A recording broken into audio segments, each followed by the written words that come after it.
Hello, everybody. Welcome to the revamped, long-awaited restart to the Bedroom Studios official podcast. If you saw by the social media posts today, you would have saw that it said Season 2. I think that's the best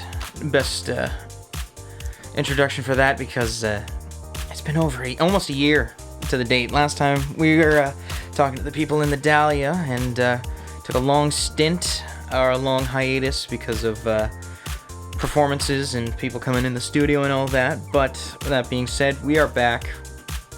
We're doing recording on Thursdays. If I do have a gig on Thursday, I'll ask the people politely to come in on the Wednesday instead.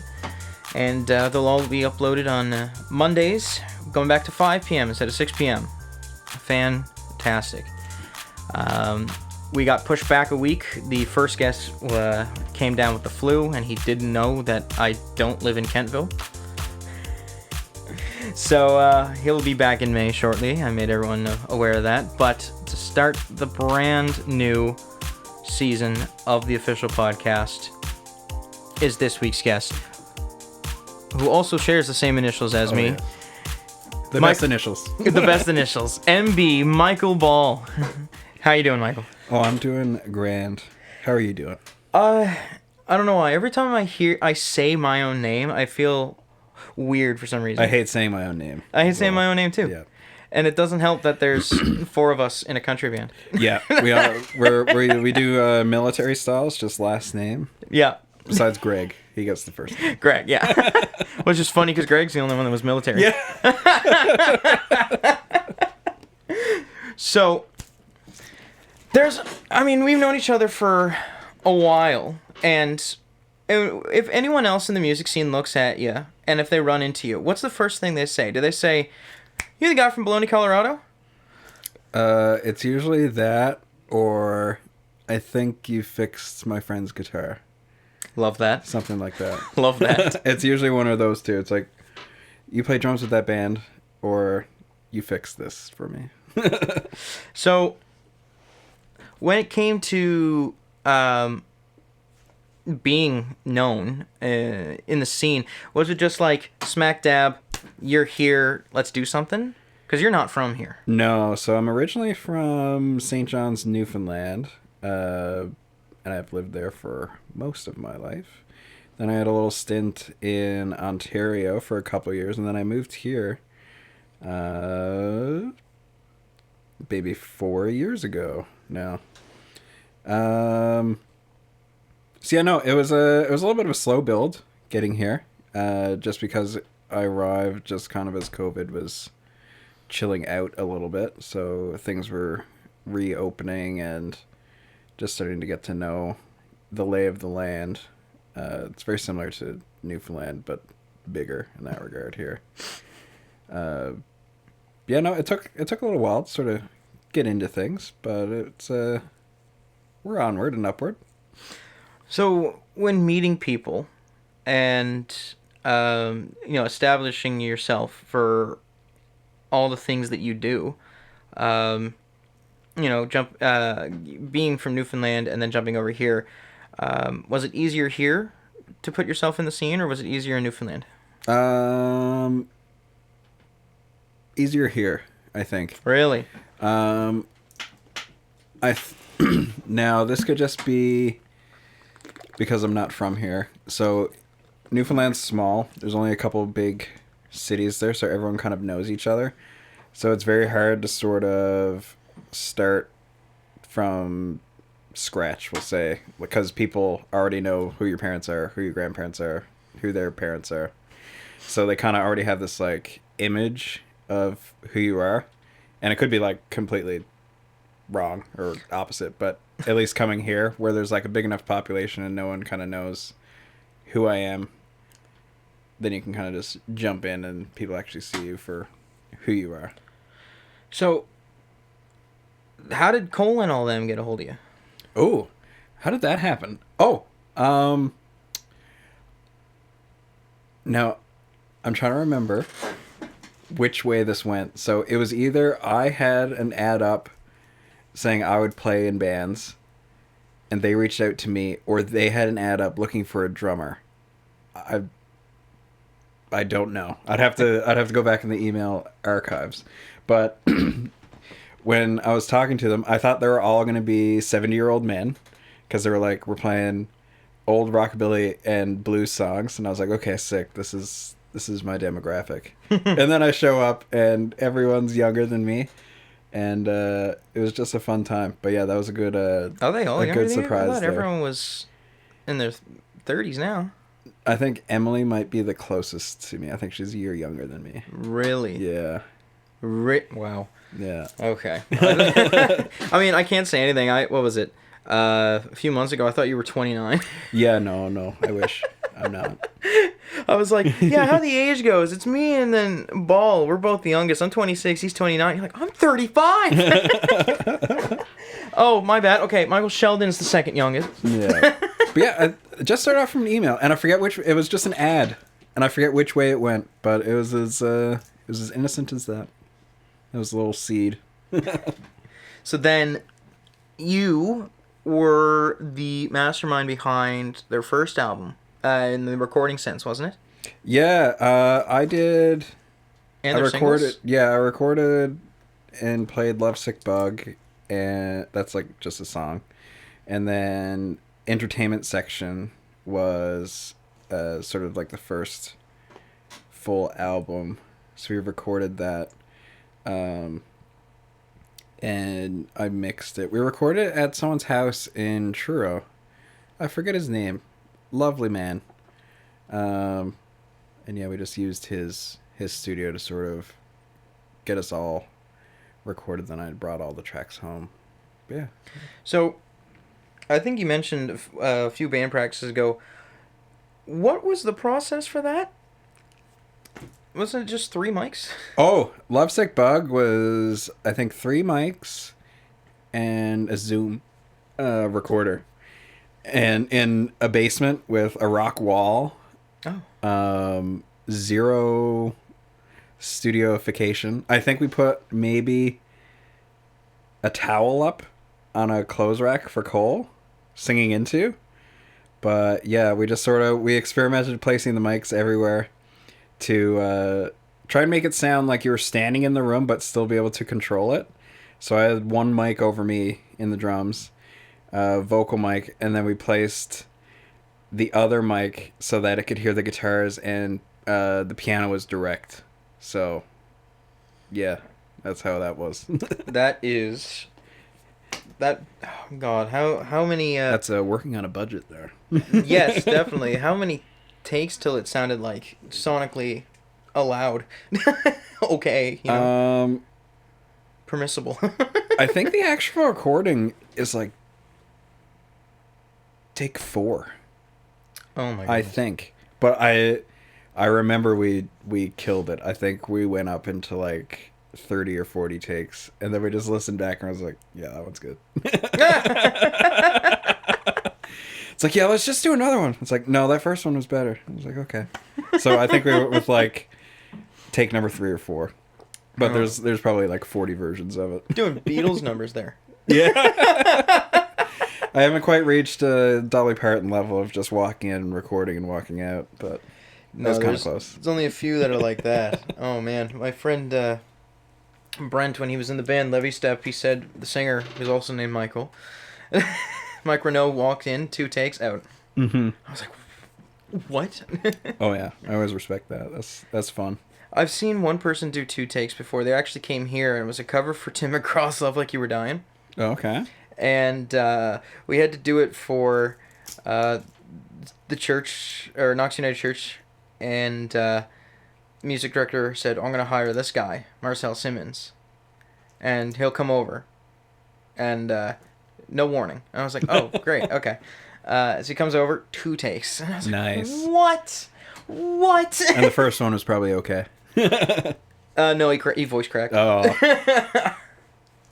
But I was like, good lord. And he's like, and I think it was under an hour. And I was like, all right, time to get the other musicians. Oh yeah. It was like 10 in the morning too. I was like, what? People like that make me want to give up. Oh, hearing people that just do, I mean, Just like, yeah, that's good. Okay, see ya. yeah, I mean, at least for me, I gotta be like at least 5 takes. If I hear Yeah. it, I go, no, we can do better. I need at least 10 to choose from, even if I choose one. When it comes to something like vocals, I'll listen to it. I don't like it. No, we redo the whole thing. Oh yeah. We don't Frankenstein. Unless it's like very like there's one thing that's wrong. Everything else is beautiful. One thing is wrong. I go, okay, we'll Yeah. just redo that. But if it's a whole verse and if it just sounds bad, I'm like, nope, get it out of here. Proper stuff. But when it comes to instrumentation, I mean, you can't do that with drums. No, it's a bit hard. It's especially now now that we use real drums, cough cough. Not even gonna say we had real drums in the past. We now have real drums as of August. That's Glenn John's miking setup. Yeah. That's you can't make mistakes. No, it like always sounds good. It does. I'm very pleased with how everything turned out. The latest client that came in for recording, 2/3 of her EP were actually in here. I was on bass for 2. Then the acoustic guitar player was also the drummer as well. And I was like, okay, I'm just going to sit here. I'm going to watch everything. Put your headphones on. Anyone else? I have another spare headphones. If not, clog your ears if it's too loud. And I was just watching this. And I only had this stuff at the time, which was just the TPS2, the Trans-Y, the MPA2, and this actually worked, the VLA2. For some reason, this channel only works now, and I can't stereo link properly and have both channels work, which is annoying. Nice. But I only started doing that after all the recordings, so I was like, great, we just might have overused it. Because it's the oldest piece of equipment that I have. Just I'm tired. It's like, I'm tired, I don't want to do this anymore. Tube out.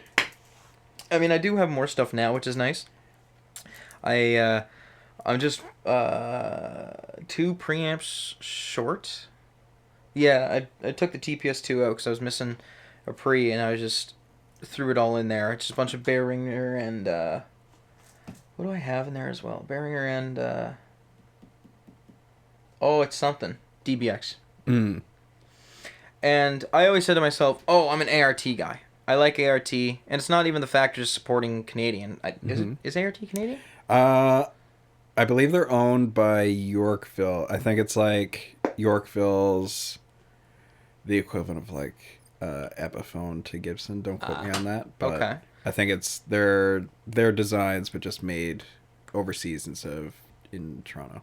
Yeah, But still a Canadian company. Definitely. You pull out these tubes, they're all Chinese equivalents of AT7s. Yeah. This one specifically was 12 AX7s. Yeah. Yeah. And I was just typing them up, and it kept going, oh, you mean an AT7? I'm like, no. And then one AI review said AX7s, Chinese counterpart to an AT7. Oh, okay. Great. I mean, I've had a lot of people say they don't like the tube sounds and replace them with the EHX Russian AT7s. Oh, okay, yeah. Which is, I don't mind, but like tubes have to be blown for me to do that. You could try a 12AU7 or a 5751. Ooh. We can get in the weeds about I mean, it all glass depends. here. I would like to keep the tubes the same if one has a higher power outage or a power output or voltage output. Yeah. And it exceeds the capacity that inside the wiring. I don't want to put a new tube in and have it go. No. No. And what's annoying is, I was actually talking to you about this off like a month ago. I was like, hey, for some reason my tube comp isn't working. Mm-hmm. So I dismantled the whole thing. I looked at the tube and I was like, I googled like what does a broken tube look like?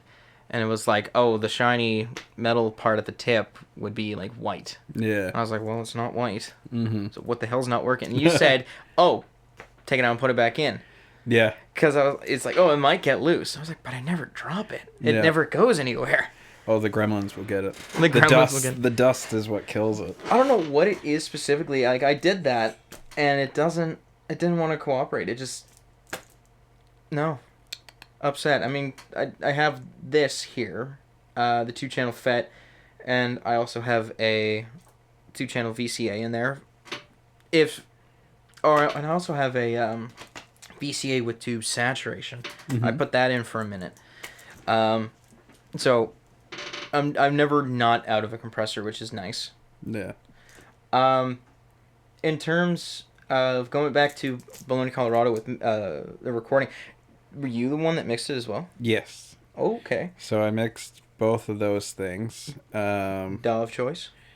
I use Logic, Mm-hmm. mainly because I got it with the student discount, which is that's a pro tip there. If someone you know has a student email with a working student number, you can get it for pretty darn cheap. Isn't it 200 off or something like that? Yeah, and you get Logic Pro. You get what's it called? Not iMovie, but their video editing software.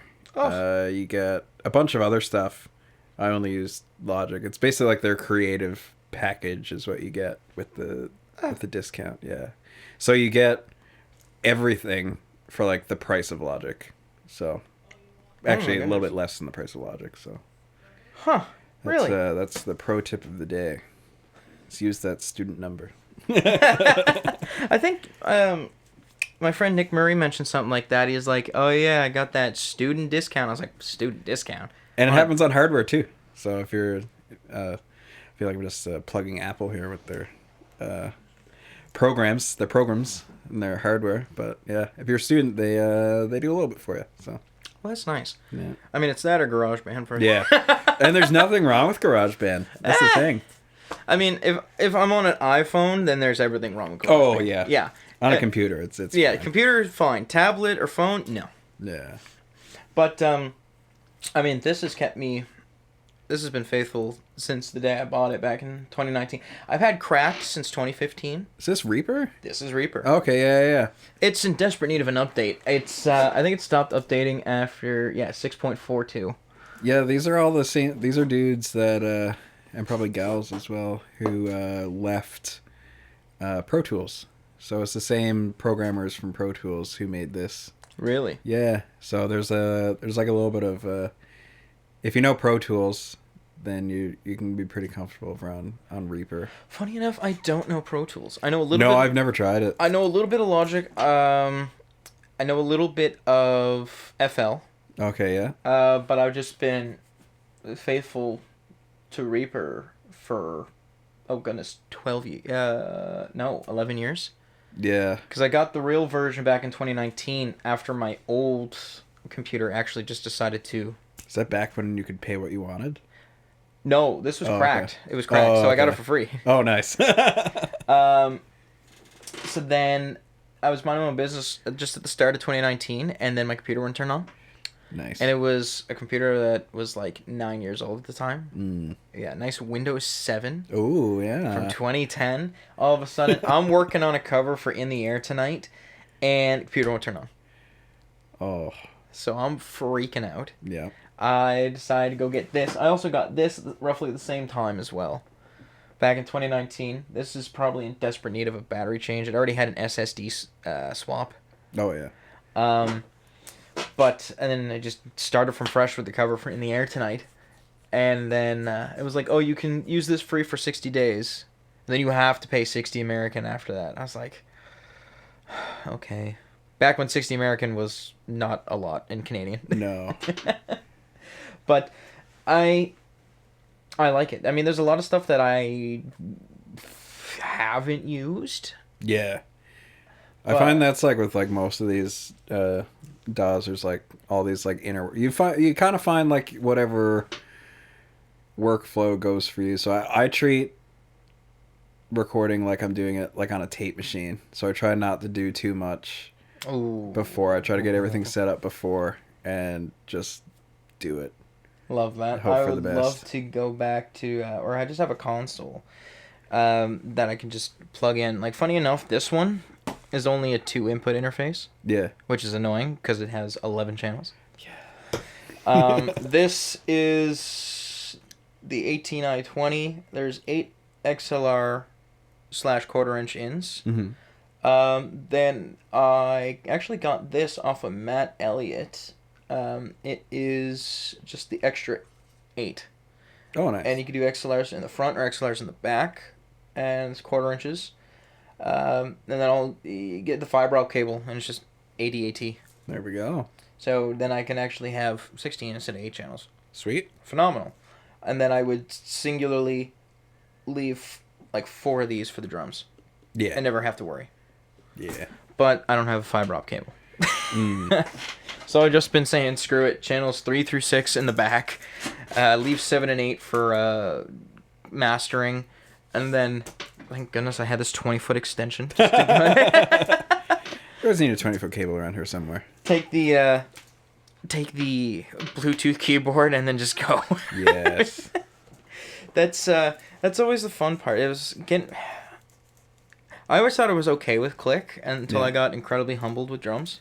Yeah, no, that's playing to click or metronome or whatever is it's fun.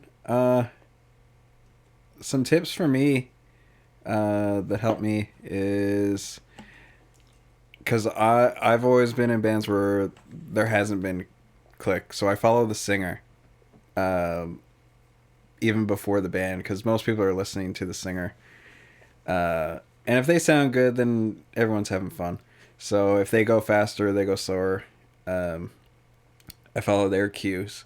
But then when switching to click, I almost have to turn the singer completely off, or else I'll just result to that. So if they're like dragging or speeding up a little bit, then I'll intuitively follow them while everyone else is on the click. So that's sort of my tip, is to whatever instrument like you lean on to like follow for cues or timing or vibe or whatever.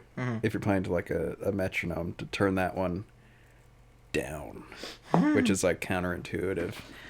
What's wild is my friends in Hurdle. It's 2 guitars, bass, singer, and the drummer. Drummer harmonizes. Oh, okay. Yeah, it's Tyler Daniels. He harmonizes, and they all play click. Mm-hmm. So, the first time I did sound for them back in May, I was like, all right, we're gonna go from scratch. What does everyone want in their monitors? Because they all had in-ears as well.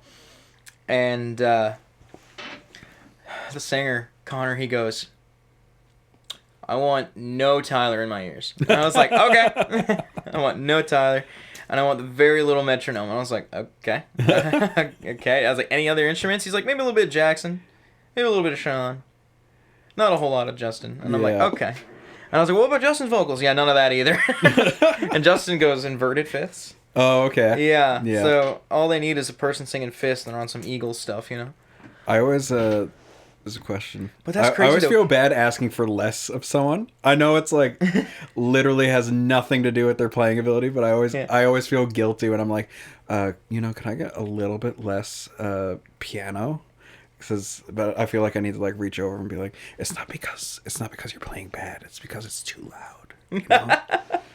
I mean, you can always. I'll always be like, "That's way too loud. We're turning that down." I'm just right off the bat. It's not like, "Yo, can we turn that down?" It's like, "Yo, that piano is loud, dude. Yo, that bass is loud. Turn it down. Yo, that kick drum, loud." It's. I mean, now. Another thing. Because remember, you said you had earbuds, but you don't have. I don't have like the pack. Yeah. So, I got one of these. Okay, yeah. With a cable. Yep. All they take is double A's. I think I've used that before. Not with you, but with someone else. No, this is brand spanking new. Yeah. This ain't even a week. This has probably been in my house for a week, maybe. Yeah. But great. It's gonna get the same job done. All it is just an attenuator. Yep. This is physical batteries instead of a charge, and we save our ears if we're playing somewhere loud. Yeah. Like Monty's or Rocks Live. Oh, yeah. Which is good, because what's funny is Sev is in the same situation as you. No pad, just at earbuds. Mm-hmm. And he's got I think he's got a really good pair. And I was like, you know what? You can use my U4. I'll just let my ears ring for every show we do. Because he had a really good pair from Drumeo. Oh, okay, yeah. Yeah, and I was like, I'll let my ears ring for every performance. But now, when he comes back, I'm like, you're using this. Yeah. using this. I want my in-ears. So it would be good. No, the whole our band M Squared will all have in-ears now. No more wedges on the stage. We're all in our head. Yes, beautiful. So we can go home. We can get in our car and our ears aren't ringing. It's fantastic. And then it's completely up to us if we want to do click. Oh yeah, no, it doesn't bother me. Yeah, the so I mean my mixer only has like 3 outputs. So it's like when last time we played in November, McInnes and I shared a mix. So this time around, when we play again, Greg and Sheldon are gonna have to share a mix. And then McInnes and I share a mix, and then you get your own mix to yourself. It'll be fun though. I'll probably. I mean, I only have like 20-foot monitor cable, so I'll have to like extend and put another 20 on it or something. Oh, there's nothing wrong with that. No, but yeah, again, more room on the stage. Our ears aren't ringing. That's what matters. Like, I felt bad for you and Craig when we played. Oh no, I saw you guys take cotton out of your ears. I'm like, oh no. No, I'm used to that. I prefer. If I'm playing in a small room, or like a room, I'll say small room as in a room I can see and touch all the walls in a reasonable distance. I like using a wedge just because then I can actually like play to the volume of the room. Now it's not as important if it's like a club where it's just like always loud. But like if I'm playing like Woodside would be like an example. I like to be able to hear the room just so I know I'm not too loud. Oh, yeah. And can like hear like people talking and stuff like that or whatever. Oh, I find that annoying when you're playing. You think you're loud, and all of a sudden you can hear people. Yeah. And they're equally as like them talking is like equally as loud. You're like, God damn it! Okay, turn up. I mean, I'd have to say this. Not to be rude or anything. I'm not trying to get blacklisted from Woodside. Horrible sound system. Oh, well, there's just like an opinion. A very long, thin room. So it's a long, thin room with small. You're fighting stage. against everything. It's also a small stage as well. Yeah. And like the wedges. Oh, it's cozy. Yeah. Oh, yeah. The 5 of us up there. It's also like, I just find the wedges aren't doing enough. Right? Because as soon as everything's there, I'm like, why can't I hear myself anymore? Yeah. And I remember when the first time we played there, you're like, McInnes, are you muted? You were trying to yell over. I was like yelling at him. I was like, is your guitar on? I was like, oh yeah. He's like, yeah, it's on. Sorry for yelling at you. He's like, what do you mean am I muted? And he's like, I don't hear it. And he plays and he's like, oh, I don't hear it. Yeah. And we're like, sound man. Every time, if we ever play there, I'm always asking for that sound guy. I'm asking. Oh yeah. Yeah, it's like he knows. The next time we played, they completely made a brand new rig because apparently, just at the end of December, someone blew the speakers. Ooh, that's fun. Yeah, I love that. And then they just completely swapped the setup. They put a brand new mixer in. They had a crossover, and I was like.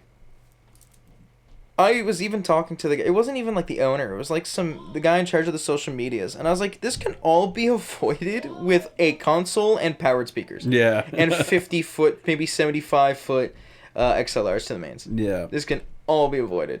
But when people start using like passive stuff, you have to do so much more. And it's annoying. Yeah. No.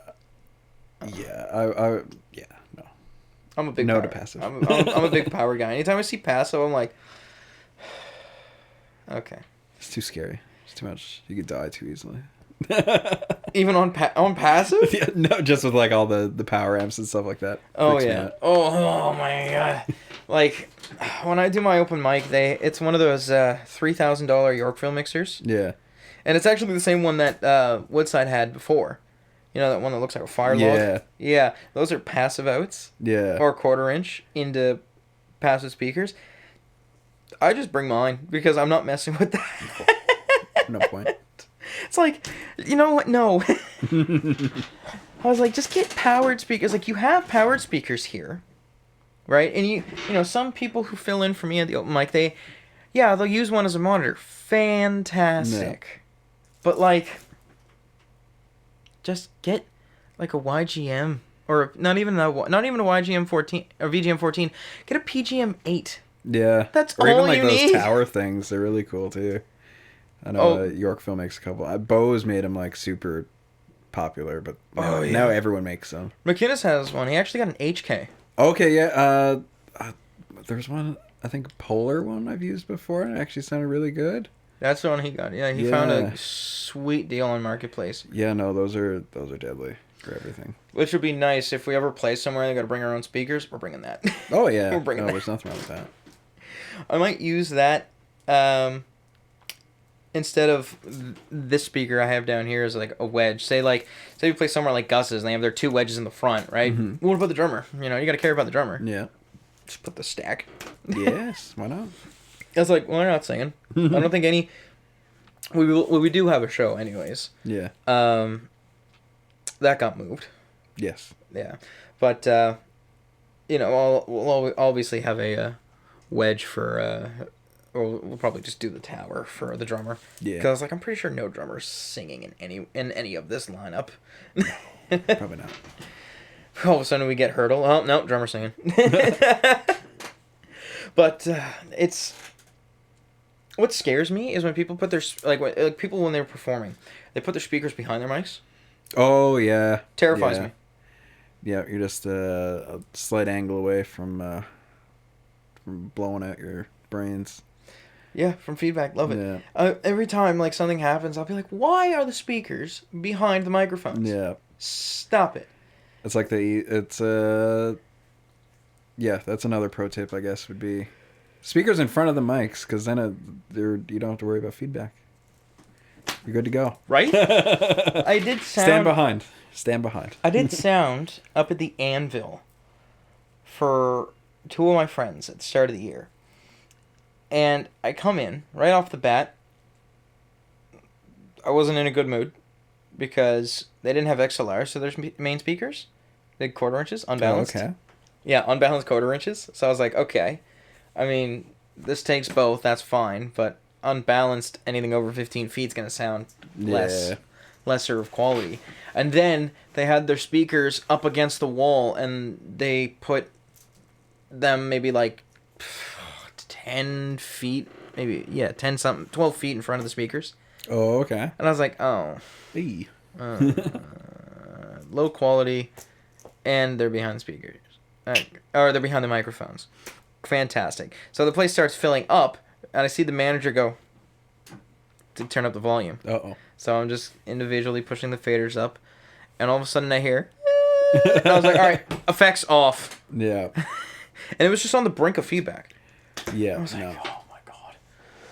I was looking at it, I was like, I have decent headroom, but this still is on the brink of feedback. Yeah. I'm not a fan. No. That's too stressful. That's when it comes to live sound. Have you ever done live sound? A few times, but it's not my favorite thing. Yeah.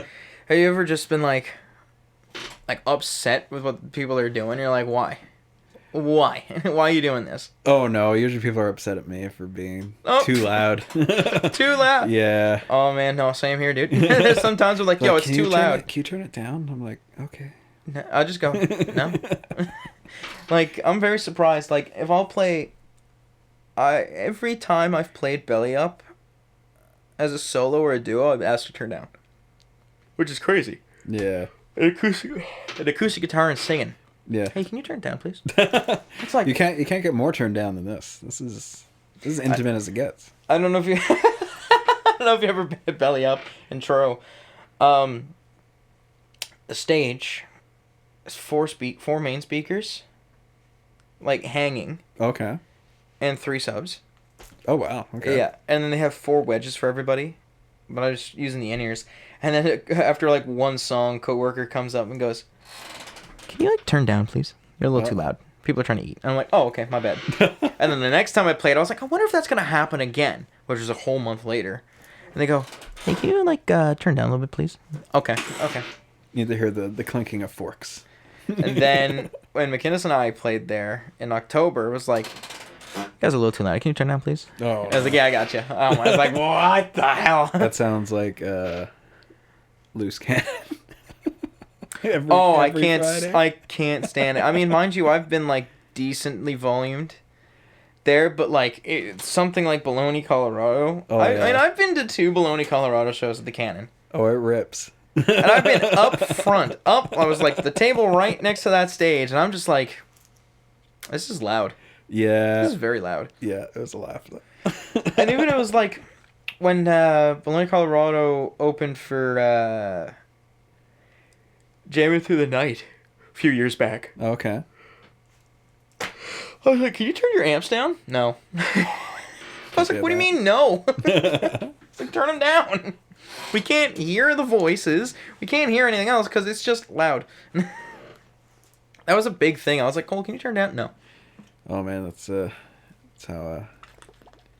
the Colorado rolls.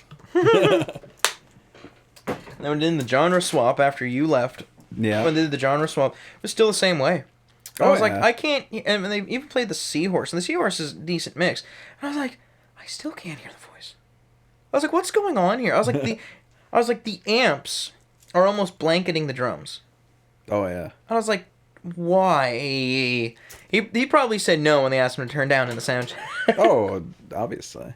And then it's funny because as soon as he takes that all away and he goes and does George Mooring. Oh, that stuff's good. That stuff's great. Yeah, And I'm like, that. I can hear everything. It's fantastic. Good songwriting. And I'm like, can we have this for Bologna, Yeah. Colorado? And I mean, not the same style of music, but like, can we hear everything?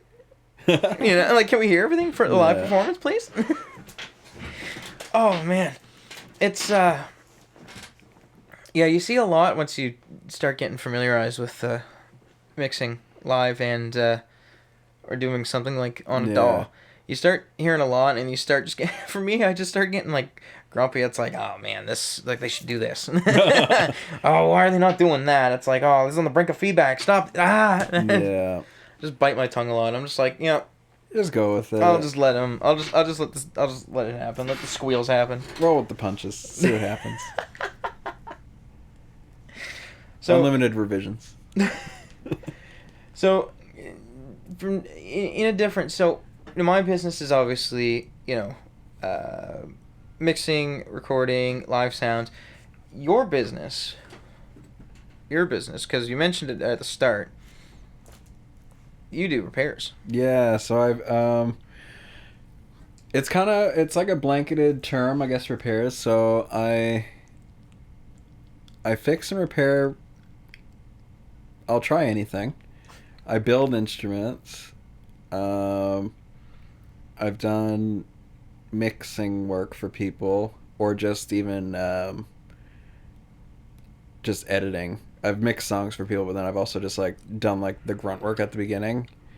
And I've also done remote recording for people too. But yeah, it's sort of music all under the MB Guitars umbrella.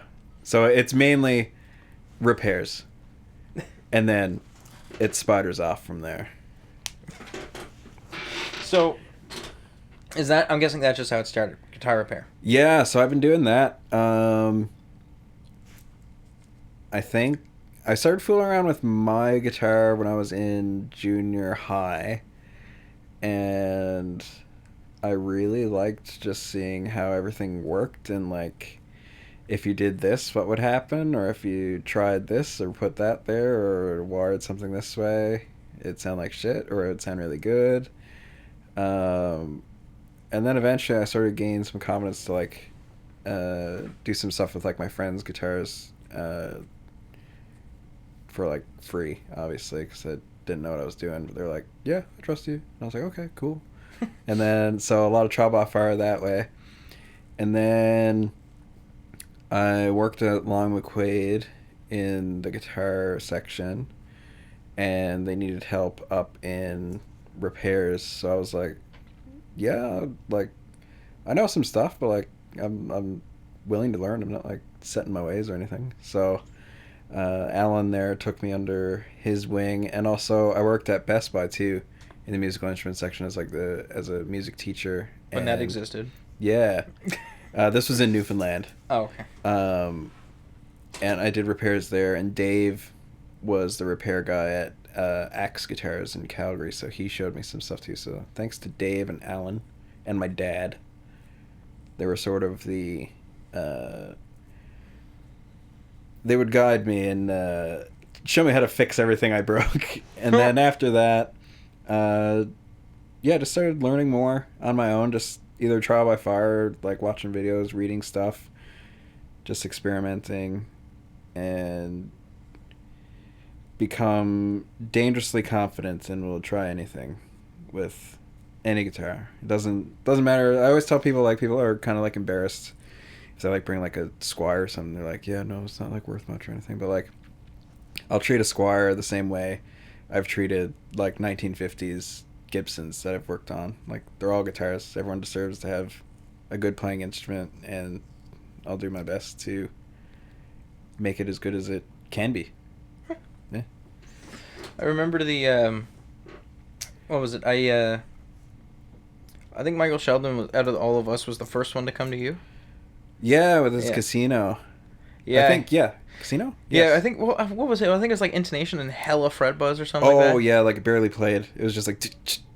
Dead Note's great. Yeah. I remember he's like, what's the turnaround time? And you're like, 24 hours. Yeah. Yeah, 24 hours. I try my best. Like, everywhere is like 2 or more weeks. Now, I'll say what is it? Over deliver and undersell. So I'll always like overestimate my time. So I'll be like, yeah, I'll get this back to you like in 5 days, and then actually get it back in like 2. So because is also a tip. Once you're actually done setting up an instrument, like, I know like big box stores, like when I worked at L&M and Best Buy, you couldn't really do this because there wasn't enough like space. But I like to like let them sit for a day or two, just because it doesn't always happen. But sometimes like you get something like set up, especially if it's a really particular setup and like things are like, I'll call it like the NASCAR or like F1 setup, where like things are like a millimeter from going bad. Sometimes if you give it back to them right away, things will move that ever so slight, and then they're like, this is worse than when I give it back. So I sort of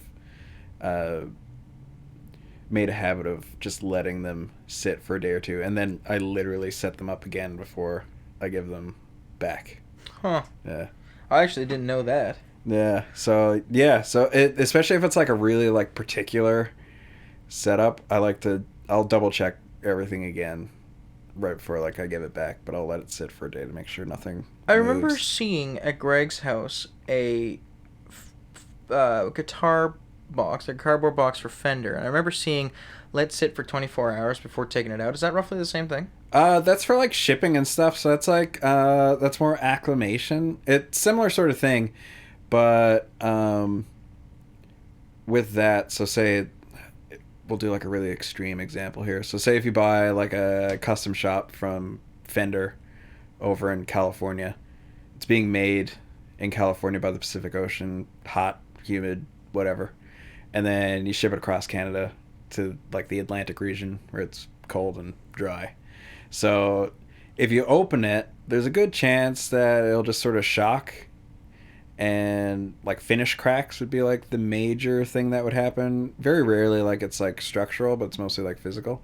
But just a slow warm up or cool down, or just getting used to where it is in the world, the more sort of in its own cocoon it can be, the safer it is. That's why like I always tell like students to like keep their guitars out, because if you see it, you'll want to play it.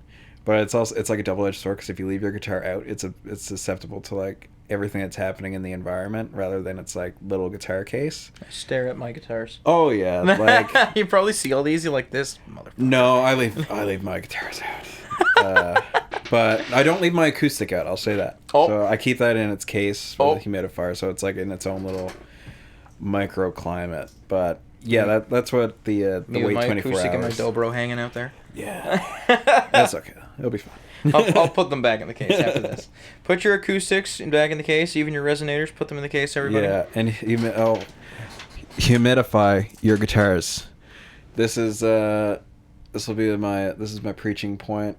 Most things I fix. This room gets pretty damn hot in the summertime.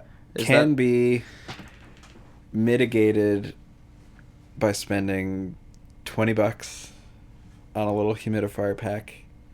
You're even electrics, but especially acoustics or anything with an open pore wood. Just humidify. Just bite the bullet, buy the humidifier pack, and then you won't see me. I might have to. I mean, I'm staring at my dobro right now. It's like I don't see any bending in the neck yet. So Yeah. I have a feeling like when the temperature change gets very drastic, because this room usually gets to about like 83. Yeah, it's all about the highs and lows. Is sort of what messes it up. So if you get like a really humid hot day, but then it gets like super cold the next day, that's where you run into like your issues. I don't think I've seen that in the summer yet. No. But yeah, it's pretty disgusting when it gets like 80 plus Fahrenheit in here. Hot. Especially if there's like 5 of us. Oh no. At that point, we just practice outside. Yeah, might as well. There's one time it was just 3 of us in here. We were practicing. The fire alarm went off. Oh. Or smoke alarm went off because it was so hot in here. That's fun. Yeah, and it was the one right at the stairs. Like right up at the top of the stairs. It kept going off. I'm like, is Mom cooking something up there? Is Mom like burning something? So we go up, and I was like, what's going on here? So then we had the door open. We had that door open, and it went off like 2 more times. I was like, it can't be that hot. And I look at it, and I was like, 83. I'm pulling this out of the wall. Yeah, no, can't be at that. Actually, no. I'll make a slight, ever so slight correction to my number 1 tip of humidification. That'd be number 1.5. Number 1 is even easier and less money. Take a cloth and just clean your instruments. Just wipe them down.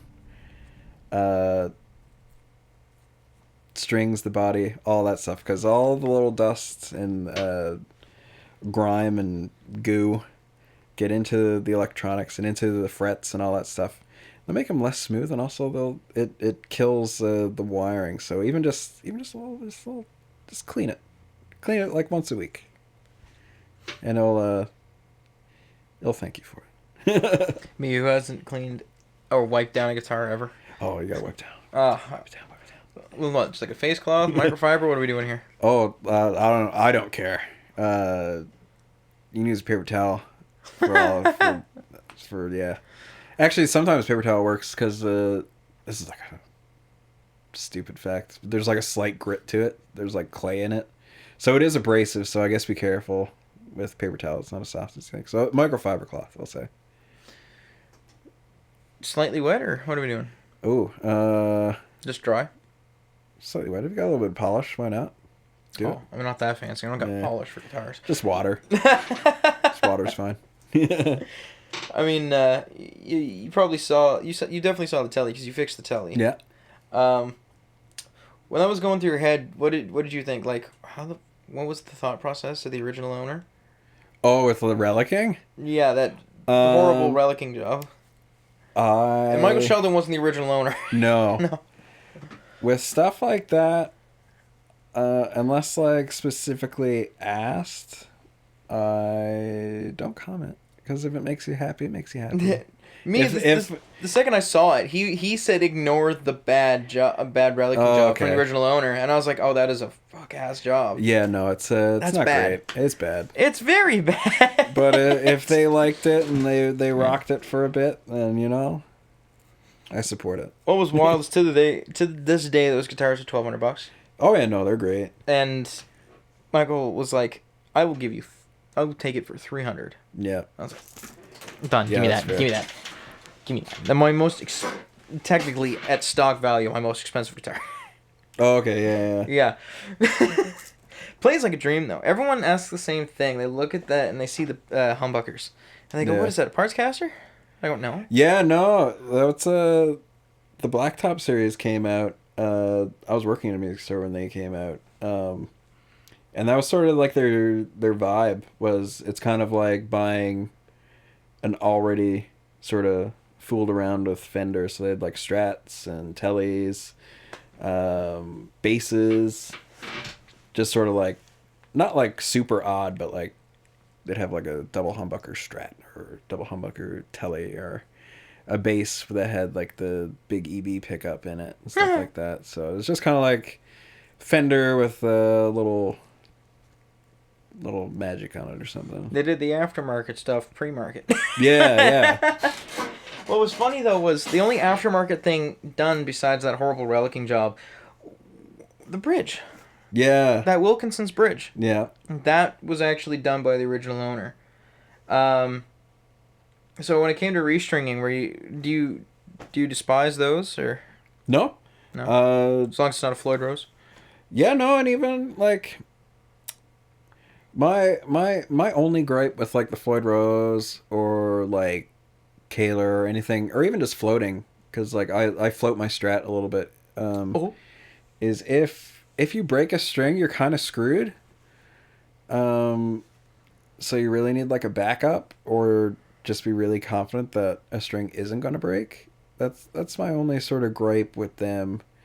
They're not as bad to work on as you might think. It just takes more time, and especially you just got to know what you're doing to do it. I know that sounds obvious, but it's not the same as like just like threading a string through the body. You have to like block it off and make sure the spring tension's the same, and you have to balance it out with the tuning pegs, and then you also have to leave room enough on the micro tuner so you can tune up and down at least like a quarter step for in case anything happens. But that's all fine and dandy when you get used to it, but the only gripe I have is if you break a string, like your whole guitar goes out, which is unfortunate. Beautiful.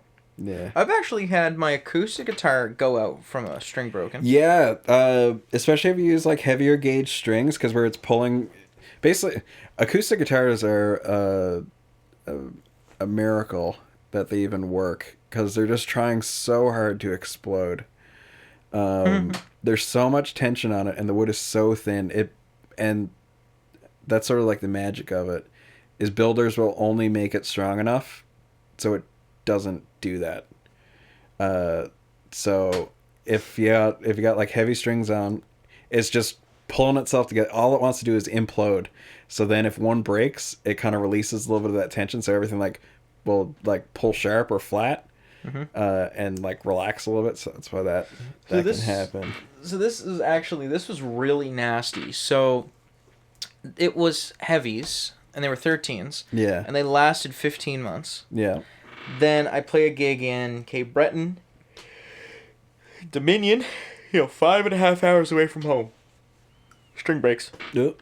Half hour in. Great. Yep. So then, as soon as I get home, as soon as Long McQuaid opens, I said, hey, I need a restring. Pretty please. 2 months later, I'm in St. John, a string breaks, everything goes sharp. And I'm oh, okay. Yeah. So I bring it to the Long McQuaid there, and I was asking, can we, like, get this done fast? Can we, like, just do a restring as fast as we can? And he's looking at it, and he's like, there's a lot wrong with this. And I was like, what do you mean? He was like, your saddle is so worn down. I can like file it down a little bit more, but you need a brand new one when you go back to Halifax. I don't think he even touched the truss rod. He polished it down. He fixed the saddle. Did he do truss rod? No, he didn't do truss rod. And then he put wood glue on my nut, because my nut actually was loose. Okay, yeah. Yeah, and I was like, what? And he put 13s on. Okay. As for 13s. Then,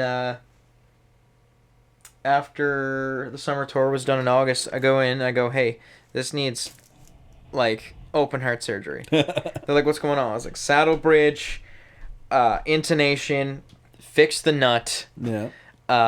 This thing's hurting. I just put strings on it last month, but I don't care. They said, what'd you put on? 13s. They give me 12s. Okay, yeah.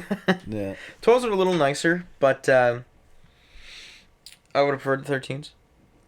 Yeah. Especially on acoustic, which are basically like 15s on an electric or something. Oh yeah, yeah. No, you really noticed it on that. Because I only play like 11s on an electric. Okay, yeah.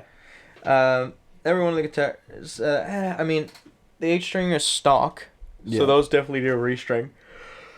The red one, which is like a lawsuit waiting to happen. It's got a PRS head. It's a SG body, but it's a Geo. Oh, okay, yeah. I asked Noatai to do 10s for those, and then the white Geo and the Telly are 11s, and those are the ones that I just use a lot. Yeah. I think the Dobro was 12s as well. Yeah, that makes sense.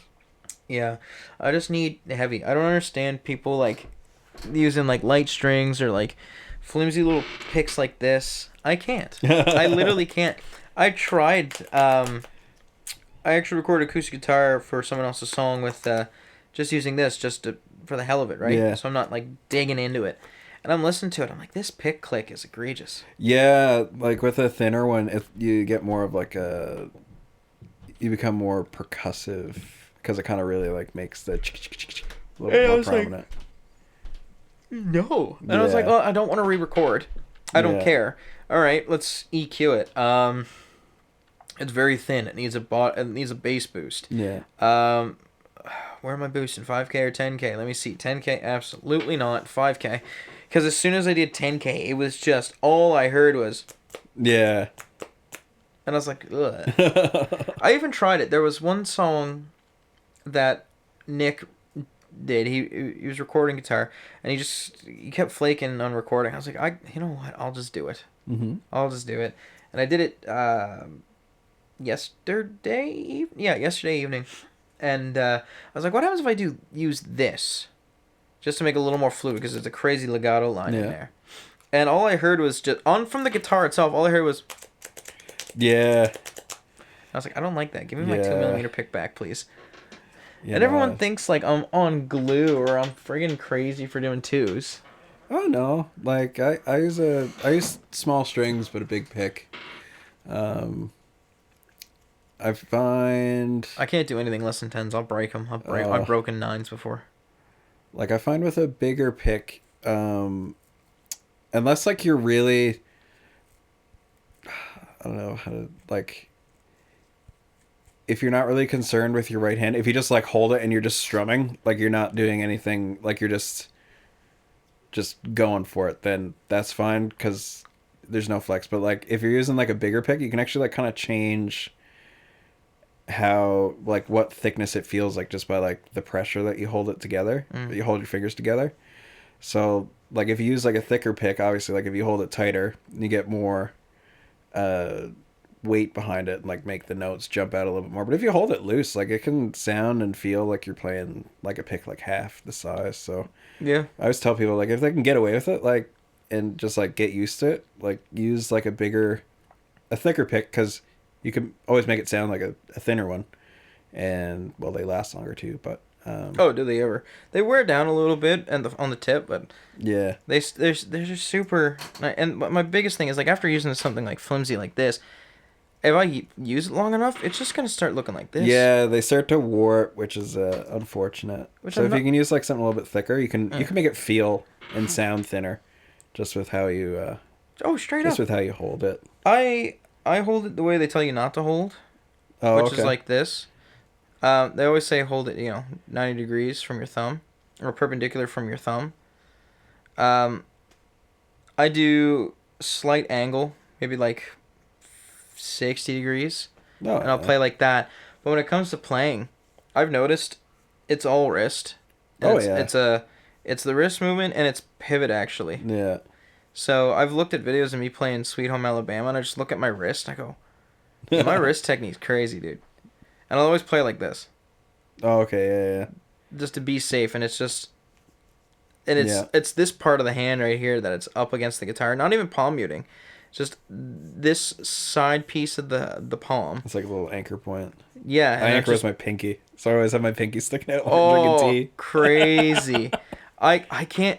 People who anchor... All the classical people are frowning, but... People who anchor with fingers is crazy. Yeah. And then there's Mark Knopfler. Yeah. Who anchors with his ring and pinky. Yeah. And he just plays like that. I'm like, Disgusting. Yeah. I anchor with the whole side of the hand. Oh yeah, no, nothing wrong with that. And then, I don't know why. Anyone's like, has anyone got a pick? And I hand them a pick, and they're like, what is this? Yeah. You got something smaller? No. I'm a man. Just say, like, I'm a man. I use 2mm picks. I don't know why. McInnes can't use this to save his life. Like, if he plays Sweet Home Alabama, which is, like, all just... He's doing way too much when he plays Sweet Home Alabama. He'll just play, and then the pick falls out of his hand. And I'm like, no. just hold the pick. They do some super glue on him. Yeah, honestly, because I was like, if I can play Sweet Home Alabama, if I can just do that, and I was like, it's not falling out of my hand. And a lot of people end up doing that, like, talking with people. A lot of people glue their picks to their fingers. I'm like, man, that's insane. That's actually wild. Then like, just like local people, I'm like, man. Then there's the 3. Oh yeah, no. Michael Sheldon only uses these. Yeah. Which brand are these again? I'm trying to remember. These are Dunlops. Yeah, Dunlops, 3mm, and they got a nice little indent for the finger and thumb. Like the big stubbies or whatever they're called. I think they're called the big stubbies. I don't remember, but these fantastic, transparent, purple picks. Purple hue. Yeah. Love them. But the thing is, if you use them a lot, they start to wear down. Yeah. So this one's like on the brink of coming down. If I compare it to like a fresh one, let me see where the fresh one's at. Yeah, if I pull out a fresh one from the bag right here, it's still just it's a little pointier. Yeah. Because I can already see the rounding off. I actually used these for a hot minute in during university. Oh, okay. And I would just play with that, and people were like, what is wrong with you? Nothing. I first grabbed one because Nick was like, yeah, I ain't using that anymore. You can have it. Yeah. I was like, cool. This is some sturdy. I love it. Yeah. Oh, yeah, no. I don't know why. It's just as soon as it's going to the thick picks, I can't go back to thin. Yeah, no, it's I recommend it. Recommend to try it out. And then if you play like thick picks, I also recommend to try a thinner pick. Why not? They're just picks. Just give them a shot. For me, it's when I'm playing, I like to dig into the note. Yeah. Or like the individual string to have like individual notes come out. Yeah. I feel like I can do that better with thick picks. Yeah, it gives you a little bit more dynamic range. What's the width of yours? The ones that you leave around? Oh, like my business picks, I think, are 1mm. Okay. So actually, no. They might be 88. I chose something kind of in the middle that wasn't too thin or too thick. I was gonna go with like 75, but they didn't have that. I think I still have your pick line. So I think those are 80.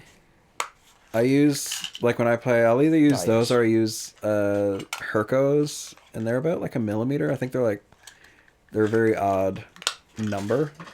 They're called Herco 75s, but they're like 1.5 or 1.1 millimeters. There's like slight give to it. Yeah, that one bends a bit. I have a feeling with this width I would not leave it warped. It would probably still stay. Yeah, those stay pretty good. Fully. It's the people that use paper, and this one's pretty decent too. What is this guy? Is that like a 46? Oh, probably. Doesn't even say. Okay. I've seen thinner. Oh yeah, you can get all the way down to like a 36.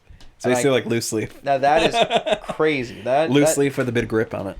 Yeah, I've what was it? Nick uses that. Okay, like, yeah. That's disgusting. Yeah. And then he plays Snow Hey-O fluently.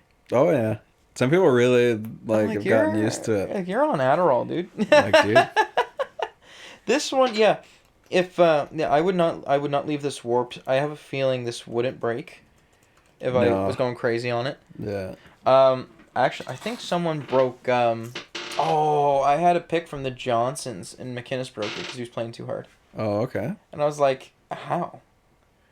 Yeah. How do you break a pick that's almost 1mm? If it's celluloid, I think it's because it's basically just dried paint, kind of. So it's like a cellulose plastic. So I guess like anything, temperature especially affects it, but it kind of just like breaks apart like a shellac or something like that. What's yours? Kinda, those are celluloid, so but they're like a modern version, so they're not like made with nitrocellulose. They're just like celluloid esque picks. Okay. Yeah. So that gives it more rigidity. Yeah. Okay. Yeah. Not bad. Trying to think here. So again, you mentioned that they were business picks. Mm-hmm. I noticed that one time Butterfingers, when we were at Roxbury, I look around and I just see this, and I was like, are you leaving business? Oh, I leave them around like the Yeah. Easter Bunny. I was like, are you leaving picks around here? Usually, if there's music playing or like, especially like guitar players, I'll just like leave my picks or guitars around because like maybe they have someone that they bring their stuff to. Maybe they don't. It's just sort of like a little soliciting, I guess it would be. Of like, or at least if anything, it's a Google search coming my way of who the hell is this and why did they leave this pick on this table? So listening, I believe that's allowed in cabarets. No. Yeah. and if anything, if you don't need the services, you gotta pick. So hell yeah, dude. Hell yeah, dude. The what was it? I also I mean, what was it? McInnes personally told me when he absolutely destroyed his acoustic. He absolutely mangled his Seagull. He was like, "Oh, I brought it to Noah. I didn't know if Michael Ball had the stuff." And I was like, "He's got his own bench. What are you talking about? He's got everything. He's got everything that Noah has. What are you talking about?" Oh, I don't have everything Noah has. Basically, it was like wood glue and clamps to put this body back together. I could do that. Acoustic stuff is hard because you need so much space for it. Mm-hmm. And especially like anything that requires like steaming. I can't do that because I don't have a steamer. I don't think anyone in Long McQuaid has a steamer. No. Because there was one guy when he was fixing that, he was like, "You have the slightest tilt on your neck. We'd have to send that like to for Ontario like neck resets. Yeah. Yeah. I think Folklore does it obviously because they mainly deal on like older acoustic instruments, so they would need that. I'll have to ask Noah. Do you guys have a steamer? Either they do that, or they do it like the super old school way with like an old iron, like where you just heat it up. So you do that, and then like wet paper towel, or not wet paper towel, but like a wet towel. That's like another way to do it. I have a feeling it would be that. Yeah. Yeah, they'd probably do that. It's that stuff's not fun. You can really mess it up. Yeah. It just gets to the point where it just like has slight malleability, and then you hold it in place. So like to do like a neck reset on an acoustic, you actually drill down. This is just a way of doing it. I'm not saying it's like the way. You make two little holes going down to where like the dovetail is. You steam it. Basically, you're trying to re-liquefy the glue that's holding it together. It works a lot better with hot glue, so like older guitars, because then it's crystallized. But then once you get the steam and heat, it'll actually like come back to being glue. So you do that, and then you keep prying away at it, and then eventually the neck can like pop up. So basically you're reverse building it. So you undo the glue and you pop the neck up, and that's where everything can happen bad. So like you can lose your dovetail joint and it still be glued in there, and then you have to make a new one and put it on. And then you got to make sure that the keyhole is the exact same as what's going back in. So basically you're rebuilding, you're taking apart and rebuilding the guitar. So that's why that stuff is like super expensive and takes forever, and no one wants to do it. Oh, beautiful. Beautiful. I wouldn't recommend doing it unless it's like an old like pre-war Martin or something. When it came to being in bands, either here or Newfoundland, were you everyone's guitar guy as well? Yeah. So yeah, that's you fixing everyone's guitars in Bologna, Colorado? Yeah, that's a plus, and amps too. Oh so God, that's a plus, I guess. Is if you have me in your band and something goes wrong, I might be able to fix it, or at least tell you how to fix it. Oh goodness, I don't even want to know how many times you had to fix anything for BC. Oh no, not that bad. We never had any big blow-ups or anything like that. Everything...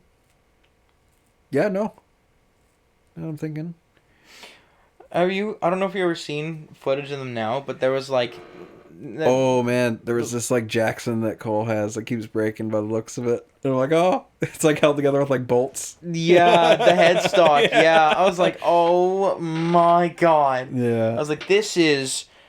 Pardon the pun. This is ratchet as hell. Oh, yeah. I saw that. I was like, oh. And then he broke it again, and they put more on. I was like, oh.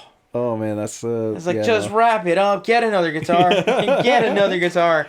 Yeah, no, I never ran into any of that, luckily enough, but... I was like, why are you getting reckless here? Have you ever broke a skin while playing drums live? No. The only thing that's happened... Oh, no, that's a lie. I was playing a house kit, and the kick drum broke. The actual head. Luckily, that's not as bad as it sounds. You can MacGyver it if you have a lot of duct tape, and then you really lighten up your foot. You can still get like a thud out of it. Or worse comes to worse, you flip the drum around and you play on the reso. But yeah, no, that happened to me. I remember I was kicking, and all of a sudden the pedal wasn't coming back, and it just felt like I was hitting the floor. And then I looked down, the beater's like stuck in. I was like, oh no, okay. And I was like, I'm gonna need like 10 minutes after this song, and then put some tape over it, and then tighten it up until it like started to like creak, so there was like a little bit of tension on it, and then you just lighten up. So yes, but not like a snare or like a tom or anything like that. The worst drum fails I've ever seen. Someone actually, it was at this like makeshift metal show in like Truro at a closed down Centennial School. Sounds promising. Yeah, it was called What the Festival. This is back when I was like 14. Me and all the homies in the metal scene. I think it was the headliners, or it was like the second to last. It was the second to last. They actually broke the kick. Yeah, oh, okay. Yeah, the hit side. Yeah, they broke it, so they were just getting duct tape. Basically, did that too. Yeah. Then another drum fail that I saw, it was actually Kim Mitchell's drummer when he was here a few years ago. Okay. What happened was he was hitting. He actually was double kick because Kim Mitchell is just dad rock with metal drums. Yep. He's playing so hard he broke the chain. Okay, yeah, no, I've heard of people doing that. Yeah. Or with like strap drives as well, the strap breaking. I think that's the strap. I think is just wearing out, and then eventually it just goes. But the chain, that's just bad luck. Yeah, this guy was like, "Oh, he's a drummer from Berkeley. First show with us, and I think like a few songs in breaks the chain on a double kick." And I was like, "Oh, yeah, oh, beautiful." Yeah, no, that's Also, the same What the Festival, they repair the drum, and then this was the second to last band. This part was funny. I don't know how he did it, but he broke his leather guitar strap. Oh wow, okay. He broke it. Yeah, no, I haven't. He wasn't doing anything crazy. He wasn't flailing the guitar around. Wasn't doing like around the body tricks. Nothing. Just it's time to go. Just broke, and he's like, "All right, guys, we're going to sit together on the floor in a circle, campfire style." Yeah. And we're like, "What?" I think I yelled, "What? Why?" And he's like, "I broke my strap." Oh man. It's like, what?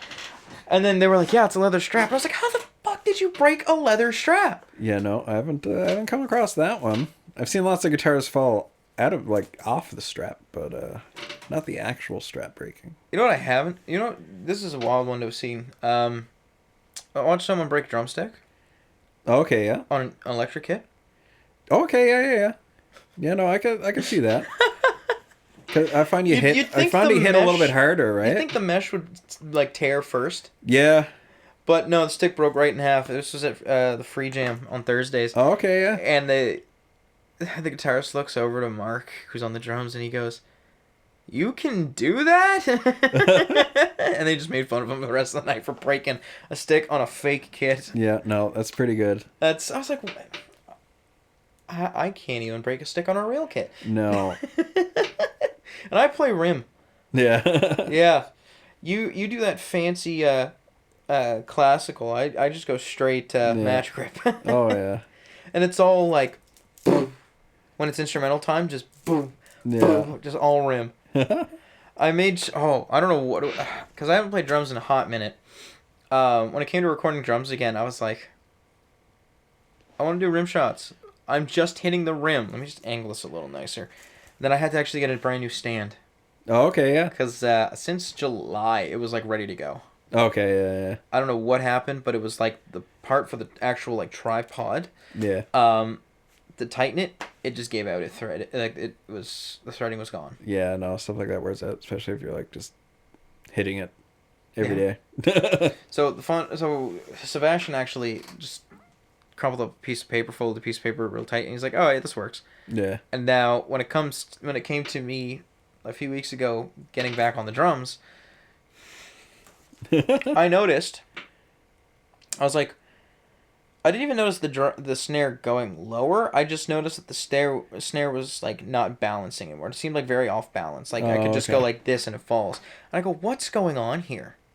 I look down. The tripod's just Oh, it's just like hanging on like the it's little middle part. flat. Yeah, and I was like, Yeah. "What?" I was like, "No," because the reason being is the whole gimmick of Glyn Johns is those overheads have to be a certain distance and have to line up, Yeah. right? So 3 feet above center snare, 3 feet to the right of center snare. Snare starts going lower. It's like, oh no. So then every time I'm playing and I'm hitting, it's just going lower. And I was like, you know what? Long McQuaid's still open for a few more hours. I'm getting a new stand. Yeah. I was like, I don't care. I need a stand. And then they sold me this cool stand that actually was like on a ball pivot. Okay, yeah. And that was not the one in the packaging. Shout out Long McQuaid for giving me the wrong stand. Oh no. It's a sturdy stand, but it wasn't the one you displayed to me. It was the ball pivot was kind of cool because it was everything's tightened. You already have the one that can adjust like this. Yeah. But then you can adjust further with that extra fulcrum point, Oh, which okay. was beautiful. Both stands are the same price, so I don't know what happened. But I mean, it's brand new, so obviously it's not gonna break. No. It's just a pain in the ass when you just move something and you have to reset everything back up. Yeah. Just measuring tape is not fun. And measuring tape on with a one man job is not fun. No. No. Have you ever, when it came to like recording, have you ever had the opportunity for more mics? You know, like like trying to cycle back here. Yeah. From using 357s for a single. Oh yeah. Have you gone like a full close, or it's like, hey, we only got 4 mics for this kit? You know. No. So like for drums, my favorite way is one on the kick, Mm-hmm. one on the snare. That one is probably the least important. And then I set 2 up where my ears are. So really, I like using just kick and those 2 ear ones. And then sometimes with an actual like on the snare or like by the snare mic as well. And then other than that, Is this for recording? yeah, or playing live as well. What are the ones here? Overheads? Yeah, so they can be like anything really. I've used like condensers, and I've also used like dynamic ones. I think it was Gavin Harrison who did it, and that's what he used for his monitor mix. And then a lot of jazz guys use it as like the actual like mix for the PA. But Gavin Harrison's sort of like thing was that if you put the mics by your ears, the drums will sound like what they sound like when you're playing them. So it gives you like the most realistic sound of what you're actually trying to do, if that makes sense. So like if everything's close mic'd, when you play it, you're hearing it completely different than like the recording is hearing it, or like the people in the audience are hearing it. But if the mics are like up kind of where you are and how you're hearing it, and like how you're hitting, or maybe hitting a little bit harder, a little bit lighter on this part, or like hitting a different part of a cymbal, then you know that they're hearing that because the mics are literally like your ears. And then the kick, obviously, just for you can pump that up as loud as you need. Huh. I've never thought of that. Yeah. So, like, obviously, you'd have to be... What, are you using in-ears for that, or...? You can, or not. Like, Oh, that should be terrifying, if you, especially if condensers right next to it. yeah, but it's not awful if you don't run it too hot. But, yeah, that's like how I like to do drums, but it's not super common outside of the jazz world. I don't think I've ever seen that. Yeah, Bill Frisell's drummer at last Jazz Fest did it, and I was chatting with Really? their sound lady, and yeah, no, like that's how she does it, because the same sort of reason. It's what he hears, and he wants people to get like the exact sort of replication of what's happening up on the stage, where they kind of like do like a lot of improv. It's not like the same every time. So I guess he nerds out and wants people to like hear like all of his little nuances. Huh. Yeah. That's actually a first for me. I never heard anything, and I've seen videos of like, obviously jazz bands and all that. I've never seen the two mics by the ears. No, yeah, it's not super. Not a lot of people do it, but it always sounds good whenever I hear it. Whenever I hear someone do it, and it just like it kind of makes sense. You can try it. If you don't like it, you don't like it. If you like it, you like it. So what is it? Just what, kick, snare, Kick, right snare, by your and ears. Not like probably like shoulder width apart, we'll say, and kind of like back here. Obviously, you don't want it anywhere where you can like hit it. So how are they facing? Are they facing the kid? Are they down? kind of face almost. It's kind of just like the way you look at your drums. So like they're kind of down. I guess if you don't want too much ride or too much hat, you can kind of tilt them in. But it's just sort of, and they're not too loud, because it can surprisingly like it sounds pretty full even if the gain isn't too high, and you can hear all the toms fine, and all that, and the snare is good. And the hats and the rides and crashes, as long as you're not like, you kind of got to play a little bit more, knowing that that's how it's being recorded. So like obviously if like you're doing like something on the toms, you want to hit those like as hard as you're hitting cymbals within like a reasonable dynamic range, so they don't get like blown out or anything like that. Okay, so that must have been I was probably a predecessor to what Glenn Johns was doing 40 years later, basically. Yeah. Because everyone, like all the British people, the British musicians, they'd always go to him. Yeah. They'd always go to him. And it was just kick, sometimes snare, and then just the two, like above and over. And honestly, love it. Yeah. And then you also have to be like, obviously, less mics. You know, the quantity of mics goes down, the quantity of bleed goes up. Yeah. Which is wild. Yeah, if you want to get like super like nitpicky and like EQ each tom or like something like that, that's not the way to do it. If you want like super like 80s sounding drums, it's probably it's not the way to go.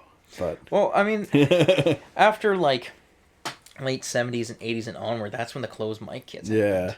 Yeah, that's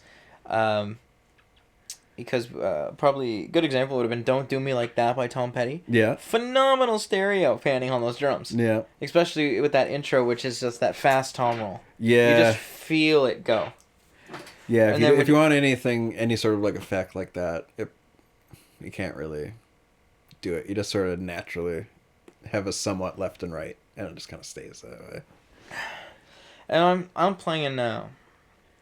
Every time I see an example for Mike and Glenn Johns, they'll always do large diaphragms for the overheads. Yeah.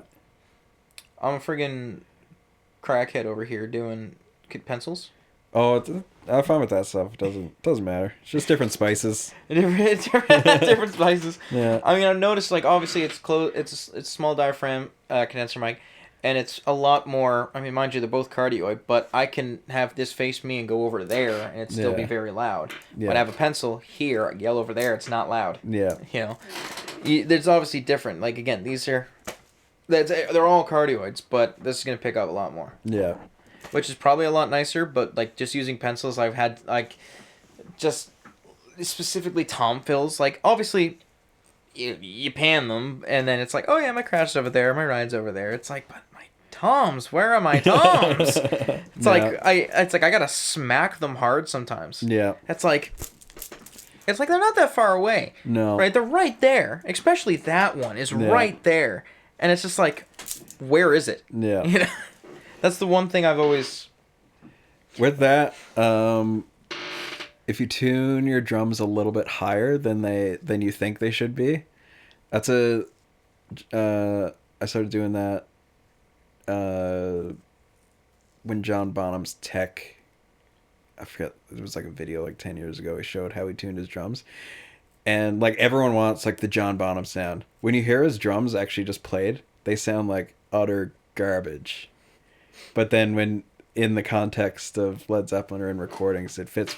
They sound so low and big, but they're tuned so high. Really? And like super ringy. Like super high. Ew. But just the way it works, like it cuts through and then like the fundamental happens. So you get that immediate like attack. So you actually hear the drum being hit, but it sounds a lot lower than it actually is. Plus it's just amazing. The technique that they did for his kick drum I found very intriguing. The one on the back? Instead, yeah. Right next to where the mallet will strike the skin. I'm just like... You can hear the pedal squeaking on songs sometimes. yeah, there's some pedal squeaks. I forget which song specifically, but it was so prominent. Yeah. Every time it was just... yeah. I'm like, someone oil that up. But I like that stuff. I've never tried doing it on smack side opposing to the resonant side. Mm-hmm. Because I've always just seen them, whole or not, just, about a finger width away from the skin. Yeah. I've always seen that. When the first time I saw that, and it wasn't even like a fancy, like, dynamic mic. It was like, what the hell did they use? 421 or something like that? Yeah. A lot of metal guys do it, like, and it could be like any mic, just to get the literal like smack. Like you're not even like hearing if they the don't drum. have like a hole. Yeah, or no, they'll do the hole or front just for the like for the actual sound of it. But then they'll put one on the batter side just to like get the sound of hitting plastic. So you get that like sound along with the do. I mean, at that point, if you did the two mics setup, you just put like a boundary one inside. That's what I see a lot of people do. Yeah. And then you just put a regular dynamic kick mic. Mind you, you're gonna get that sound from the boundary mic. Mm-hmm. You're gonna get that nice sound, but it's also it's your mids. That's all that. It's your mids and higher. So like 900 to 1,000 is like that. Actually, 900, 6 to 900 is like, sounds like a basketball hitting the ground. That's your blink, blink, blink. And then like 2.5, 4, and 8 are like your snappy ones, I guess. Everyone boosts an 8, but then like 2.5 or 4.5 is like the flip of a coin. Like 2.5 if it's like more metal, 4.5 if it's like more rock or anything else that's not heavy, because it's a little brighter. It's not a full octave, but it's just like a little brighter. Yeah.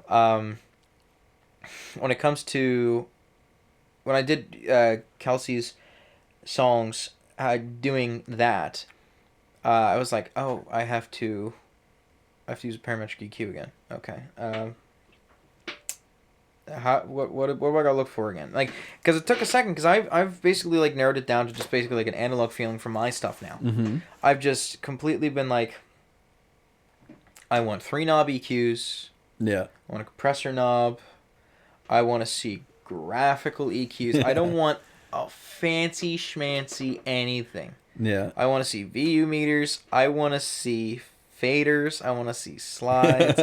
That's what I want to see. Yeah. That's all I want to see, and that's just what I've been doing. I I have 2 channel strips that shout out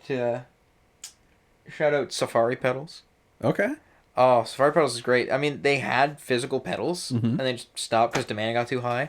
So they're all VSTs now. Oh, okay. And the one that I have is a channel strip. Mm-hmm. And it's funny because everything they do is they'll name a animal. Well, yeah. Yeah. You'd hope so. Yeah. So the camel strip. Okay. That's yeah. what, that's what the channel strip is. Okay. And it's actually very. It punches above its pay class. Mm-hmm. So you have right off the bat you have an input drive, which is you can also double as a tape saturation. Mm-hmm. Certain things, maybe like vocals or bass, like you do not need a lot because it will just get gritty fast. Mm-hmm. Then you actually have an oversampling option, Okay. which is phenomenal. Which is basically like double. Yeah. You're not like the vocal double, pan left and right thing for vocals, but it's just like it is a copy of itself stacked on top just for a little Yeah. clarity. You have a knob for effects, which is just plate and spring verb, cardinal sin to put that on your actual channel. Never use it. You also have soft and hard gate. Okay. Yeah. And then here's the fancy smancy stuff. You have a 3-knob EQ. Mm-hmm. And it is... I forget what it is. A 1A. Mm-hmm. Which I think that's the 2 BQ. Then you have a 1073. Mm-hmm. And you have a 4K. Okay. So you have 1 tube, 2 SSDs. And then roughly their midsection... everything is kind of like... slightly shifted over. Like you put salt in water and then it shifts the freezing point and boiling point down a little bit. Basically like that. So like you go from like the 1A to the 1073 and then its boosts are like slightly over. Yeah. And then the compressor, it's the same thing. It's actually just a knob, but you have different ones to choose from. Yeah. And I found this very hilarious that they would do this. Your options, Fairchild, Mm-hmm. LA2A. Yeah. 1176. Oh yeah. That's all you need right there. A Fairchild is crazy though. $50,000 compressor. Oh yeah. Yeah. I was like, I mean, mind you, I always go for the 76 because I like me a FET sound. Yeah. But I just giggled at the fact that they even had a Fairchild option Oh yeah. on a $40 channel strip. Yes. Why not? And then all this gets negated. Going back to Tom Petty, I forget what interview it was, but it's like recording engineer. They're like, "What did you use? 57s on everything." Yeah, yeah. So, oh, you know who was It's notorious just for like, 57s? oh, whatever. You know who was also notorious for 57s? Oh, what's his name? Trent Reznor. Oh, okay, yeah. That makes sense. I saw an old video. I think it was a documentary. This was like early Marilyn Manson. So Trent Reznor, he had his side thing from Interscope. He had Nothing Records, Okay. which is just a little sister of Interscope. And Trent Reznor, the first 3 albums Manson did, Trent Reznor was with. So Portrait of American Family, Smells Like Children, Antichrist Superstar. And I watched, it was like early 90s, so it was probably around the first 2 albums. And they were doing a 9 Inch Nails song featuring Manson. Right off the bat, I was like, oh, Manson can play guitar? Cool. Secondly, why are they all using 57s for vocals? I Yep. was like, why? Yep. And I always found it odd that Cole would use a 57 to sing, or Noah Ty uses a 57 to sing. Oh, yeah. Like, in the early days of meeting Noah Ty, he would have this whole fancy schmancy mic set up. It would be a 57. He would put it through a tube screamer. Yeah. Then into the mixer. And I was like, what is that? What is that? What kind of 1890s to 1910s effects are we doing here? Yeah. That's what you call just experimenting and going for it. Yeah, it's a lot of very, mind you, I like the old stuff. I enjoy hearing the sizzle Yeah. on a record. I like the simplicity a little bit yet, and you can hear everything nicely. Yeah. But then there's people that are just like, oh, I like older than you. It's like... Yeah. And I thought, 50s to 70s was, ideal. And then people come out the gate being like, oh, y'all ever heard of a A phonograph. You were sang into a tin can. You were sang into a tin can before. You were sang into a phonograph or phonograms? Yeah, you'd sing into Yeah. literally like a tin can, and then the needle would just etch it in on the record. Yeah, love that. That's what that makes me think of every time I hear Noah do that 57 and a 2 screamer. I'm just like, oh, it's so disgusting, but oh, it's so good. Yeah. There are no rules. The rule is there is none. There is no rules. What terrifies me is he'll bring a large diaphragm condenser for his funeral home open mic. Oh, okay. It terrifies me. Uh-oh. Mind you, it's behind the speaker. Mm-hmm. Oh, Yeah. but I can hear myself clear as day. Okay, yeah. And it terrifies me. Because it's not the fact it's like, oh, I'm going to hear my voice very well. It's the fact like, oh, everyone outside is going to hear if I'm too loud, you know. Oh, yeah. Yeah. Does he do that in case like no one like can like plug in or anything like that? No, so well, they it's can just sing and unplugged. play. Oh, okay. Yeah. So like completely okay. Yeah. It used to be just dynamic mics Yeah. and pencil. Okay. Now it's large diaphragm condenser. Have fun. Sweet. That's super old school there. That's super old school, but Everyone's it's standing still, around the mic. It's super terrifying in my opinion because like I've always been like, you know, if I press this unmute button on my interface, Mm-hmm. my speakers are going to have a frenzy because these two large diaphragm condensers, Yeah. right? Terrifying. I hate feedback when it happens live or just anywhere. Mm-hmm. But there's actually one time because he only had that set up, and I was like, no, you're a madman. I start singing and I hear a little, and he runs up and he starts adjusting the EQs a little bit, and I was like, this is why I don't want to hear that. I don't want like someone to go on like all hands on deck just to make sure no one's feedbacking. I mean, at that point, if you want to go old, get one of those ear trumpets. Oh yeah. But those things are dead friggin' nasty as well because like if you're in a bar, I remember seeing Mahogany Hollow play with an ear trumpet one time. Yeah. And Tyler Cox deliberately told everyone to stop talking. Okay, it was just like vibrating it too much. You could hear everyone talking. They could hear everyone talking over themselves. Oh, okay. Yeah. So they're in the can and they're on the stage. Yeah. And they said, if you guys want to socialize and not listen to the music, go into the other room. Yeah. I was like, as a performer, I get you're the booking manager, but as a performer, you don't say that. You don't say, hey, stop talking and listen to us, which crazy. But also, you have this fancy schmancy mic, which is on springs. Yeah. Is that what it is, on springs? Yeah, it's like looks like it's like a just looks like a pendant sort of hovering in this circle like thing. So yeah, it's little springs just sort of just hovering there. Yeah, you get this fancy capsule on springs. And it's picking up all the bar conversations opposing to the musicians. Yeah. And the musicians are right next to it. So it's just grounds for feedback, you know? Yeah, that'd be like cool to do with like I guess that'd be like almost like old like Sun Records type deal where everyone would just kind of like place themselves in the line for the mic to pick up. Yeah.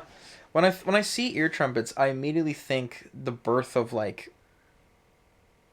music. Yeah. I shouldn't say birth of music. That's thousands of years ago. Yeah, like recorded music. Yeah. So like no, not even like late 1800s. I would like 1910s. You know, the roll in of ragtime, jazz, country, and ear trumpets basically were all the way up until like the 50s, and then ribbons started coming in. Yeah. My friends actually got to sing out of Sinatra's mic. Oh, that's cool. Mark Howard has his mic. Like the RCA thing or whatever it is. I believe it's that Capitol Studios or RCA Studios. I forget which studio it is. Tower Records. I'm just listening randomly. Yeah. I mean, Mark Howard has his own studio and he can like take it anywhere he wants. Yeah. Or people come to him, but he just deliberately has Frank Sinatra's like big, fuck off mic. Yeah. It's a big rectangle. Yeah. Yeah, and my friend showed me the picture. He's like, "Yo, we sung out of Frank Sinatra's mic," and I was like, "You did what?" Showed me the picture. I was like, "What? How did you get that?" He's like, "Mark has it." Yeah. I was like, "What does he have?" I mean, mind you, this guy, you know, has done Bob Dylan, Tragically Hip, Joni Mitchell. He's got to have something, you know. Mm-hmm. What was funny was he had a picture of him chilling with Tom Waits and Les Claypool. Oh, okay. Well, that's a combination there. That is a combination. I mean, this probably would have been 90s because Tom Waits was on a Primus album anyways. They all go fishing. No, it was... He did the grouchy voice for Tommy the Cat. Okay. And, but you know, Les was a big fly... He was a big fly fisher. They probably did fishing. But it was either probably down in the States or they went up to his studio in Sydney. Because that's actually where a lot of people, like Bob Dylan, Joni Mitchell came up there. Like, Joni Mitchell actually got mad because she couldn't smoke in his studio. Oh. Yeah, she got mad. That's fair. It's like, yeah, okay, cool, so you're Joni Mitchell. Don't smoke in my studio. I don't care. Yeah. This is fancy equipment. This is a smoke-free environment. You want to smoke, go outside. Yeah. And if I was at, like, Mark Howard's level, like, I would also be like that as well. Do not smoke around my expensive equipment, please. Because I was watching videos of it, too, and it's very, like, he's got one of those things where he can, like, scrub in real time. Like, it's, DAW controller. He's got a separate, like, scrubber. There's no mouse. Yeah. It is DAW control with faders, and he's got, like, oh, let's go back to this part. Yeah. It's like, dude, that's friggin' insane. And he's got, the credenza full of, like, all the processing equipment as well. It's crazy. You got the kit? Speaking of kit, the drums, they had to actually, like, not bring a lot, which was kind of suckish. Yeah. They wanted to bring, like, the whole kit, which was just, kick, snare, 3 toms, hi-hat, crash, and ride. They were like, so what you're going to do is you're going to bring kick, snare, hi-hat, crash. Okay. So basically the whole right side, not even the tom, but like the whole right side of the kit is just not allowed. And they were like, why? And he's like, 'cause no. So it's like very like, you're in dire straits because you want to do all this fancy stuff, but you have a hi-hat and a snare to do it. Yeah. And you can't just like do the fancy stuff where you like smack the kick as well. It's just very like boots and cats, or like if it's swung, it's like very. You can't do a like all those songs deserve a fill. Yeah. Right. So when we actually did play them live, I didn't get to go to that sadly, and I would have loved to. But when we actually played those songs live, then when it came to like drum fills, like Tyler was like, this is what it should have sounded like on the recording. He just goes something crazy because he was a metal drummer. Oh, okay, yeah. A metal drummer from St. John, and then just started playing blues bands. Now he's in a country band. Yeah. And now he's like very watered down from what he's doing. This is single kick, 2 toms, hat, crash, ride, and he has a funny looking one where it's like it's one of those ones where you hit it, it sounds like clap stack. Yeah. Yeah. He made his own clap stack, and I'm like, you're disgusting. Oh, dude. What do you? I mean, he's like, I get you're playing modern country, but a clap. Oh, I need a clap every now and then. But yeah, I looked at the kit when I first saw his first kit. It was this nice turquoise pearl kit, and he was one of those obnoxious dudes that just had the second kick as display. Oh yeah, because he was a double guy. Yeah, but he just had the second kick on display. Oh, he just gotta look cool. And then it was 1 rack tom, 2 floors. Yeah, and then it was hi-hat. It was it was 2 crash, a ride. I think he had a bell. Okay. It was a bell or a china. I don't remember. But that was his really big kit, and then he got rid of that.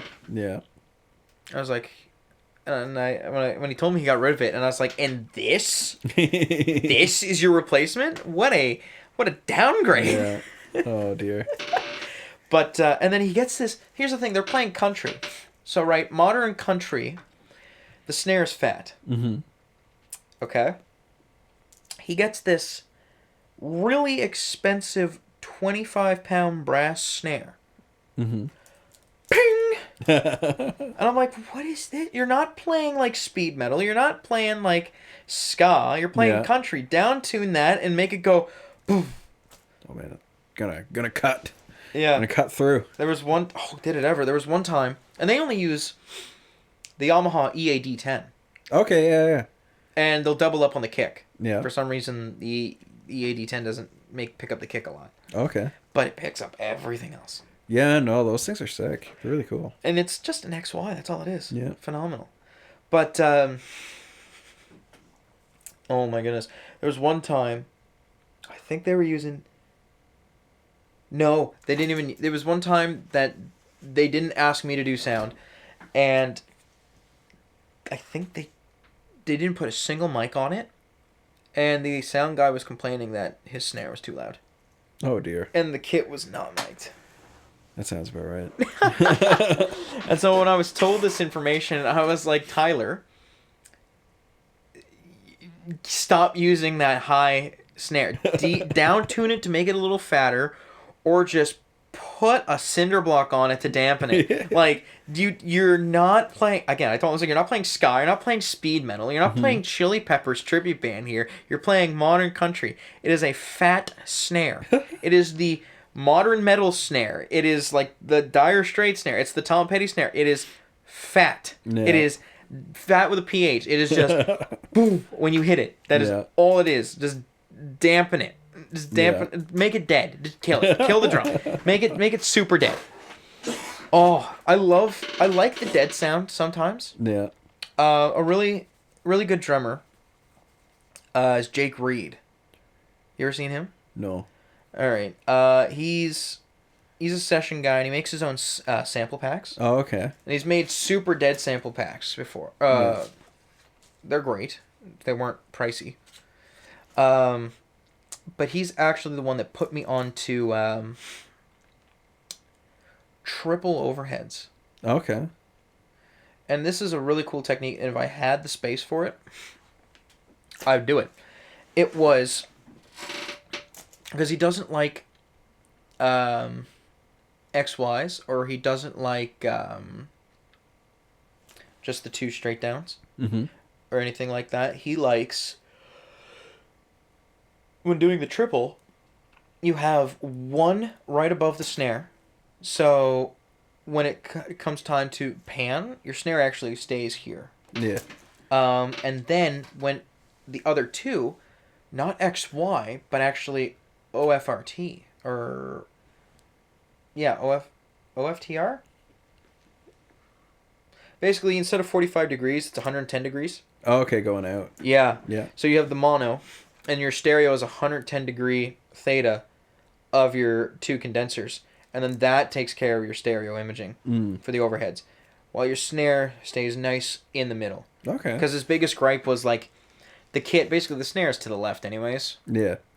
So his gripe was like, your overheads, like, they're gonna pick up the snare in the left opposing to the right. Yeah. He doesn't like that. So, his full drum kit's actually terrifying. It's kick in, kick out, snare top, snare bottom. I think it's 3 or 4 toms, hi-hat, the triple overheads, and it just looks like cable spaghetti. Oh, wow. And then he's got a whole friggin' like rolly unit of, I think it's like 13 1073s. I saw that like years ago and I just laughed. I was like, 13 1073s. Might as well. All pre's, no comps. Crazy work. If you're going for it, go for it. I like just doing simple pre and comp though, as the progression has come with recording these drums now. I mean, one half of it is like, okay, these levels are gonna sound good, nothing's gonna sound whack, and I don't have to like pull teeth when it comes to mixing. But then this other half of me is like, ooh, flashy lights. Yeah. Yeah, it's the gas phenomenon of the gear acquisition syndrome. You're just seeing all like the output like greens, and then you're seeing all the gain reductions happening, and you're just like, ooh, pretty. Yeah. See all the VU meters go crazy. Love it. I love seeing it. But it's they sound good at the end of the day, and I'm happy. So nothing's crazy clipping, nothing's super squashed. I was really surprised with the VCA. Mind you, VCA is like kind of like it's a solid state. There's no FET. There's no tubes. I really thought low of it. I had low expectations of the VCA. And when it came to setting everything up, I was like, I am not exceeding a gain reduction of 3 if I'm hitting this kick, if I'm hitting this snare, it is not passing 3. This thing is locked in. I'm loving this. Yeah. And then when it came to like the Bear Ringer, I think it also is a VCA. Yeah. But it's got the tube warmth on it. It's got one of those. I mean, mind you, the VCA as well, but that's a complete option to have it on or not. It is. These lights flash, so basically, it's just a plus and a minus, and then one is red, one is green. So basically, it's red when you're like above when you're going above the threshold when it's time to compress. Yeah. So you're just constantly seeing green, red, red, and I'm like, oh, I don't fully understand this. Let me get the instruction manual. Yeah. It's like, okay, so I want to see red because that means it's compressing, it's going over the knee, it's actually doing what it's supposed to. Okay. How much is too much though? That's my question. Yeah. It's like because every hit that I was doing, what was I using it for? I was using it for the overheads. Every single little thing I did, even like this, would send it off. And I'm like, is this too much? Yeah. Like just sitting down and just being like, and it would like hear it. Yeah. Or I would hear it in my overheads, and I'm like, okay, it's not doing that. Yeah. But if I go like, or even just like, Yeah. it would pick it up. I'm like, God damn, dude. I was like, I mean, they're tight. They're very well placed. You know, nothing looks too sparse. So obviously I'm compressing right, but I feel like I'm just squashing them. Yeah. Which is not when I go back and look at the recording afterwards. That's another thing, man. Like, if I had the room in this room, I'd set the drums up here. But it's like, sometimes it's a 2-man job to do the drums. Oh yeah. It's annoying. You need a little crew. Yeah. Oh, well, I'm going to tell you this right now, and you're probably going to cringe. Those drums haven't been tuned since July. Oh. Yeah. Sebastian was the last one to tune them. Oh, okay. Yeah. That's when we actually started, started rolling out recording live drums here. Mm-hmm. That was the first and last time they were tuned. Oh dear. Mid to late July. Yeah. I mean, my ears aren't the best for drums right now. Mm-hmm. Because it's kind of, well, it was like the last thing I picked up.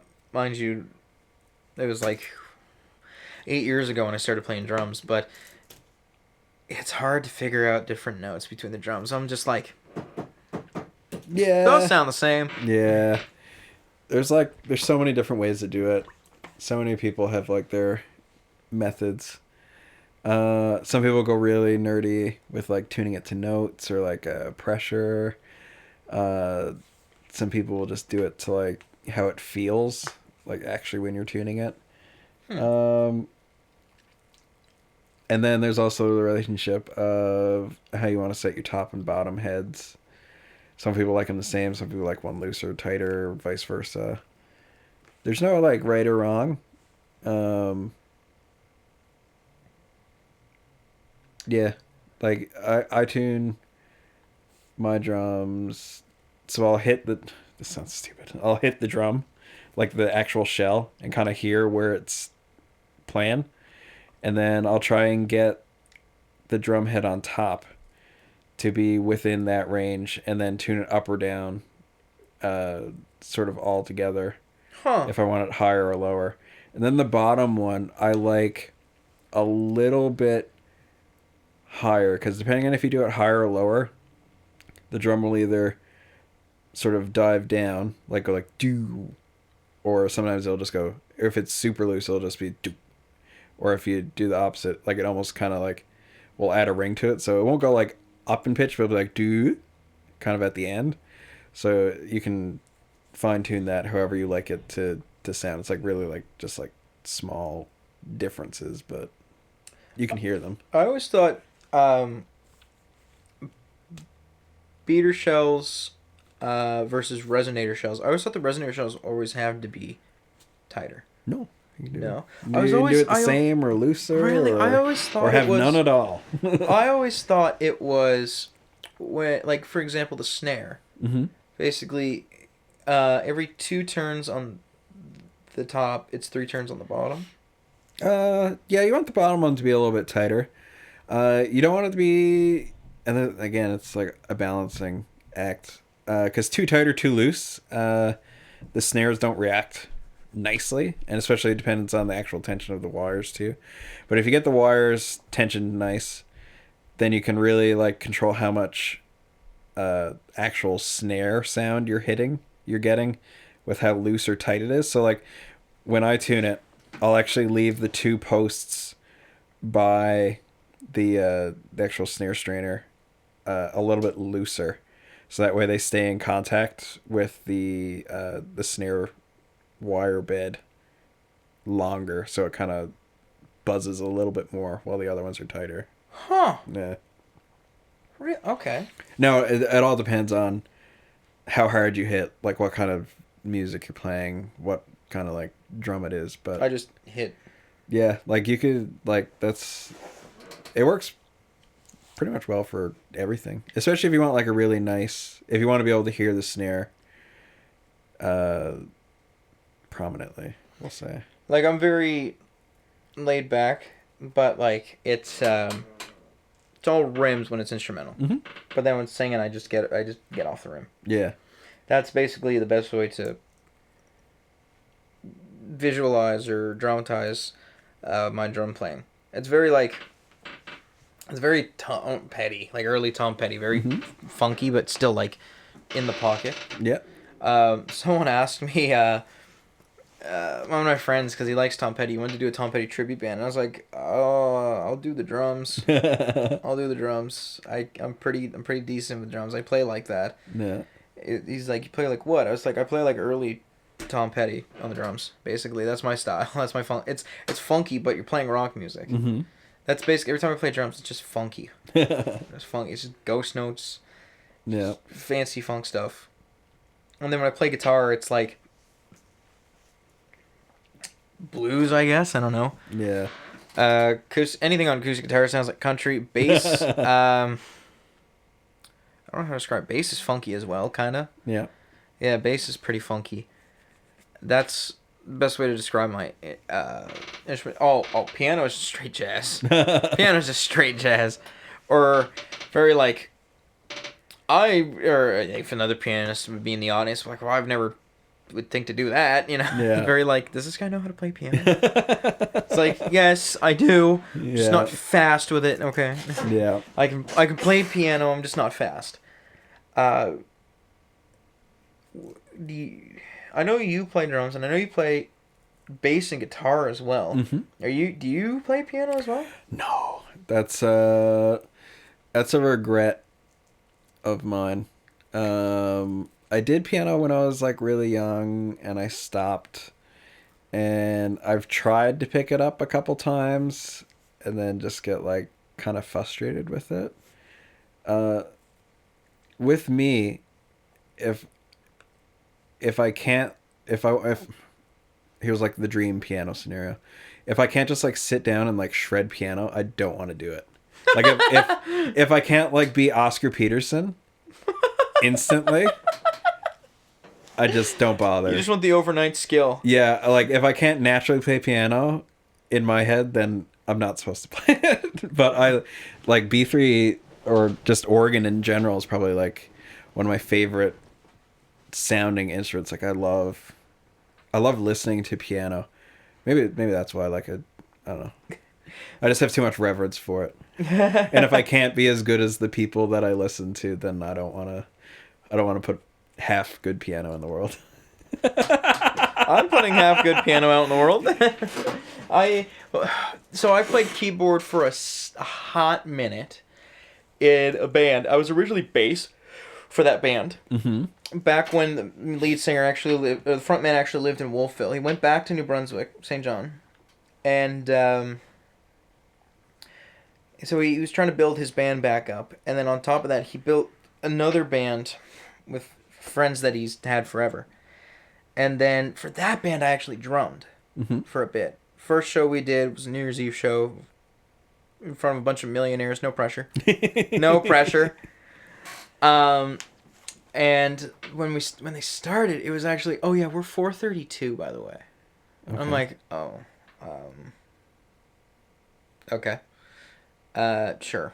And I was like, there's nothing spiritual about it. And then the actual front man was like, hey, shut up. Yes, there is. And now he's 440 now. Okay. He went back to, there's nothing spiritual about 432. It just sounds nicer because less tension on the strings. Yeah.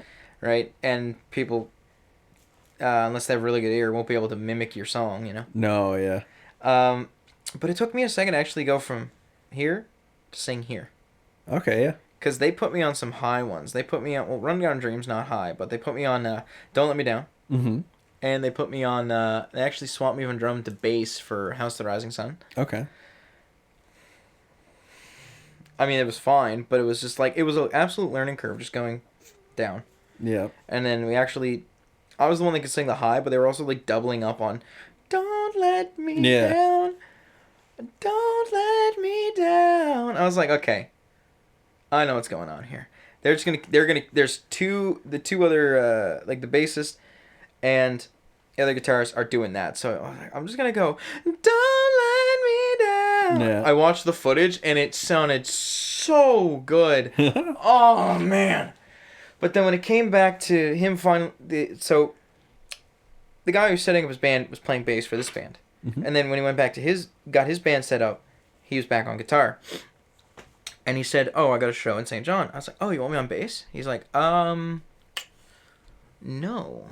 Keyboards, if you can. And then did these emojis, and I was like, you're killing me here. I was like, thank God when it came to first playing, I didn't like fully learn his songs. And I told him that. I don't fully know your songs. Mm-hmm. It is complete improvisation. And when it came to playing, that should have been a dead giveaway. When I was like, tell me the songs you're going to play in order for tonight, and let me look at your hands. Mm-hmm. So I looked at his fretting hand just to be like, okay, that chord. And some of these chords were really spicy. Yeah. And he's playing shoegaze.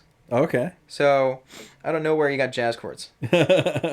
Out of nowhere. Yeah. And I was like, okay. So I can have fun. Basically, my improvisation was like, I see that chord. I see the extensions on there. I can mess around here. Mm-hmm. That was basically what it was. So then, when it came to playing in St. John for the first time with him, he added a bunch of brand new songs. He wrote some brand new ones. I was like, why the jazz chords? One of them, wow, God, one of his songs, it's just 3 chords, the whole song. It's A sus4, mm-hmm. B7 sus2, mm-hmm. D major 7. Okay. And he's just playing like cute little arpeggios while in drop D, and I'm just like, you motherfucker. You motherfucker. It's just boom, boom, bam, bam, boom, boom, bam, bam, bam, bam, bam. Just very simple like that. And I'm just thinking, like, what am I going to do here? Because I'm not going to deliberately jump with these fancy chords. Yeah. So I was like, okay, A, D, E, A. Okay, that's the A sus4. How am I going to go from a B to a B7 sus2? What am I going to do here? So then I actually just moved the 2 middle, like the inner keys of the chord. Mm-hmm. So I moved it to... so I kept the A and the A. Actually, I think I moved the B up. I moved up to the B. Kept the A over here. Then I went C sharp and the 2. So the F sharp. Oh yeah. Okay, so that note actually changed. So it went F sharp, C sharp. I think I kept. I don't even remember I'd have to do it on the piano again. But I basically just kept my hand in one spot and just moved the fingers. And then I moved to D major 7, which was very nice because it was back to the A, C sharp, D, F sharp. It was just very nice. And it was just moving the fingers. The palm didn't move at all. Yeah. And he was like, what are you doing here? And I was like, I'm trying to like play as simplistic as I can without moving my hands everywhere. He's like, why? And I'm like, because these are jazz chords, Brandon. Yeah. We're doing inversions over here. Oh, crazy inversions. I was doing so much like mental gymnastics for that. But it was the same thing. It was just I looked at the hands, I wrote the chords down, and I was like, okay, there's nothing stopping me from knowing this now. Mm-hmm. And he actually, both bands actually like the 432 one, and his band actually came down in July, and we played. So I was drumming for the 432 band, and then when it came over to his band, he was like, okay, so my bass player didn't come with me, and we're obviously using your drummer to drum with us. And I'm like, okay, that's fine. So you're going to do bass and keyboard. I was like, what? I was like, at the same time? And he's like, if you can. Yeah. So there was a few times that I was like, okay, we're just going to do root note. And the hammer-on ability just to boom, just to hit it, to make it sound full, and then just play key lines. Yeah. And I was like, I don't like Turn this. into Geddy Lee there. Basically, but yeah, Geddy Lee's using his foot. Yeah. I'm flat out like, oh no, I'm crazier than Geddy Lee. I'm literally making full sounding notes and playing just with my fretting hand, just slapping onto the fret, and then with the plucking hand playing little melodies. Yeah. Oh, it was crazy. And then of course, the only difference from his band to the band that's in 432 was he was on bass and the front man was on guitar and singing, and I was on drums. So all of a sudden, he grabs his guitar, and I'm over here, switch the drummer, and now I'm on bass, and now I'm on keys at the same time. It's just like, come on now. Like, why? There was a few times where I was like, screw this, I'm playing bass, or screw bass, I'm going to play keys. Yeah. Because I was like, I can't do that for every song. I can't. I simply can't. Because there's ones that I like to go a little crazier on. I mean, what I could do is I could, like, if it's something simplistic, hit a root note, then just hold a chord out with the dampening pedal, and then just play. I was like, really making me work for my money here, man. Oh, dear. Really making me work for my money here, dude. I'm doing two things at once, and I'm not even singing. Yeah. Oh, because there would be times I sang, too, in some of his songs. I'm like, I'm not even singing. Oh, dear. Can't be at that. Can't make me do all three. No, I would take the whole money for the show. Yeah, no. I think the only weird thing I've ever done like that, and it's not even that weird, it's pretty normal, was just acoustic guitar sitting behind a drum kit and playing. So strumming and then setting it all up with like your feet, like kick and hi-hat, and having like a stick come down on the snare. So kind of like just like Mumford and Sons, but it was no, like Mumford and Sons. Cool. What's the band that does that? No. Def Leppard? Yeah. Kind of like Def Leppard, but you're playing guitar at the same time. Okay. Yeah. That was fun. I've never done that, having to play a stringed instrument and play the drums at the same time. I would never. I'd be like, no, you have to double my pay, because I'm playing two instruments now. I am two people in this band. I mean, don't get me wrong, like, you know, playing a bass or playing a guitar, playing drums, singing, that's fine. Mm-hmm. Right? Certain songs I'll be able to sing and play drums too. Some songs I'll be able to, you know, it's that part's easy. But when it comes to like playing two different instruments, don't be at it. Nope. Not a fan. Again, it was just, I was thankful for the years of bass playing that I just had an incredible hammer-on strength with the fretting hand. So it was just like, okay, full note, full note, or there'd be times that I'd just be playing and I'd quickly just go like, I'd play and it would lead to a note and then just hit it with the dampening pedal and just go back to playing. I was doing way too much. And of course the guy for the other band, he's in the audience, he's looking at me like, and I'm just like, shut up. Don't say a damn thing. That's it. I was punching above my my weight class there. Oh, that's fun though. That's always a good time. When it comes to your different instruments, which is the one that you were like during a show, they said, play this instrument, and you're like, man, this sucks. Because you were just not a fan of it. Like, just what you had to do. Like what instrument I don't like playing? No, it's not that you don't like playing. It's just the one, like, say you were assigned an instrument, and, like, after the show, you're like, man, screw this. Bass. Really? Yeah. I think it's just because I know so many good bass players, and I don't think I play bass good. People say I do, but I always just feel like I play bass like I learned how to play bass after guitar. Like there's a big difference, at least to me, to someone who like plays bass, and then someone who learns to play bass. So like my dad only plays bass. He's only ever played bass. Oh. He's only ever played the one bass that he's owned. Oh, like his whole life. So like it's all he knows is bass, and he sings really well. And that bass alone. And like just like the feel and time and just the sound, like but then you can play the exact same bass, exact same lines, try and do it the exact same way. Like I'm his son, so like I'm as close to him as you can get, and it does not sound the same. Like there's something different about someone who learns how to play bass first before anything else than someone who plays bass after the fact.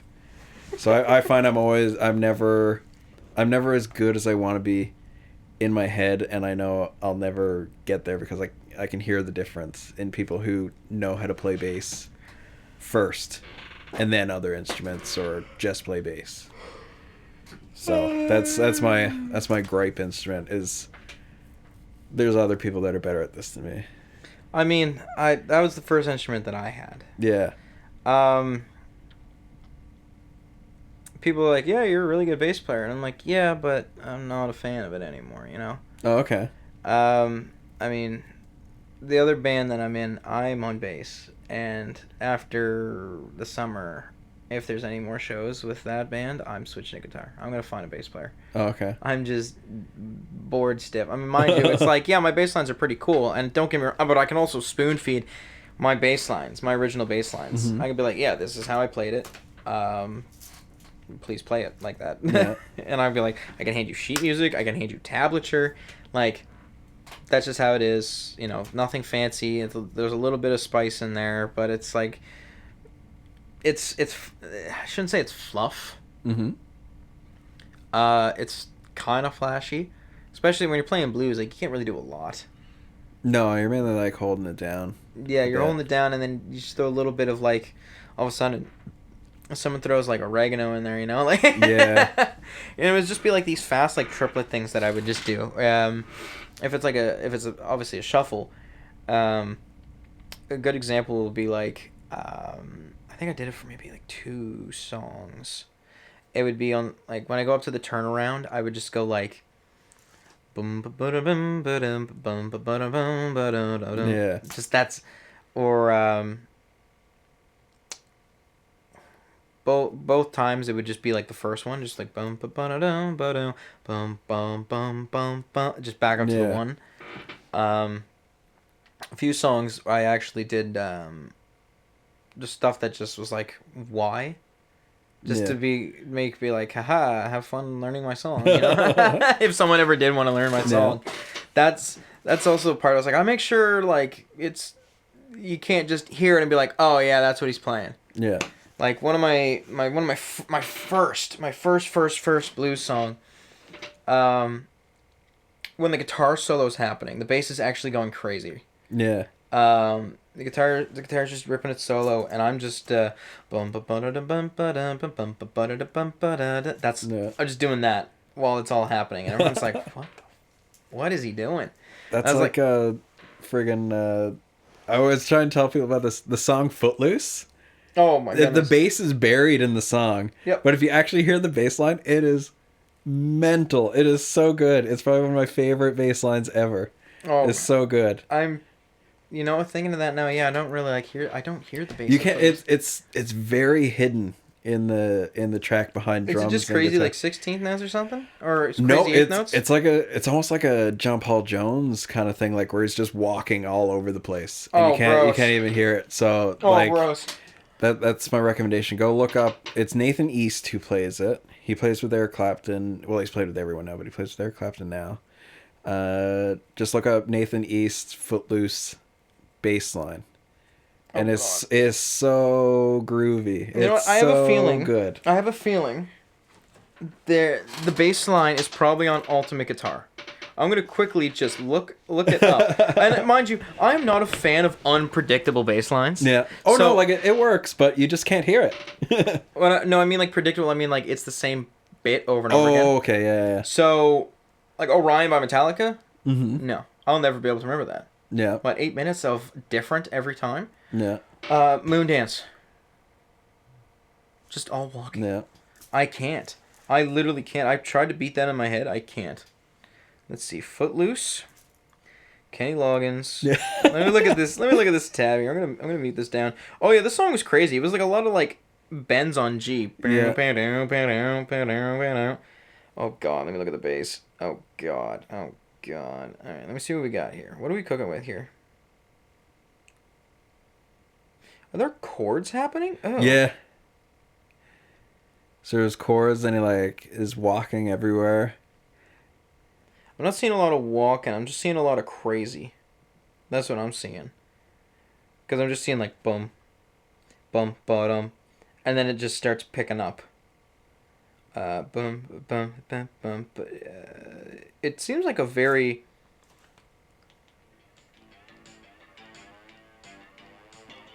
That's the beginning, yeah. Let me just let me solo this.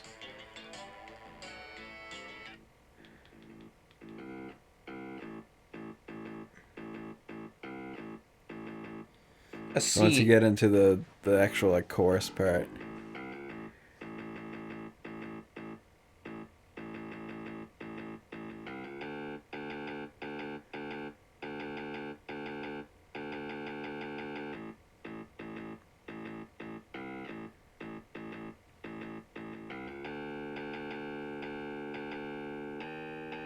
No, that's not right. That's not it? No.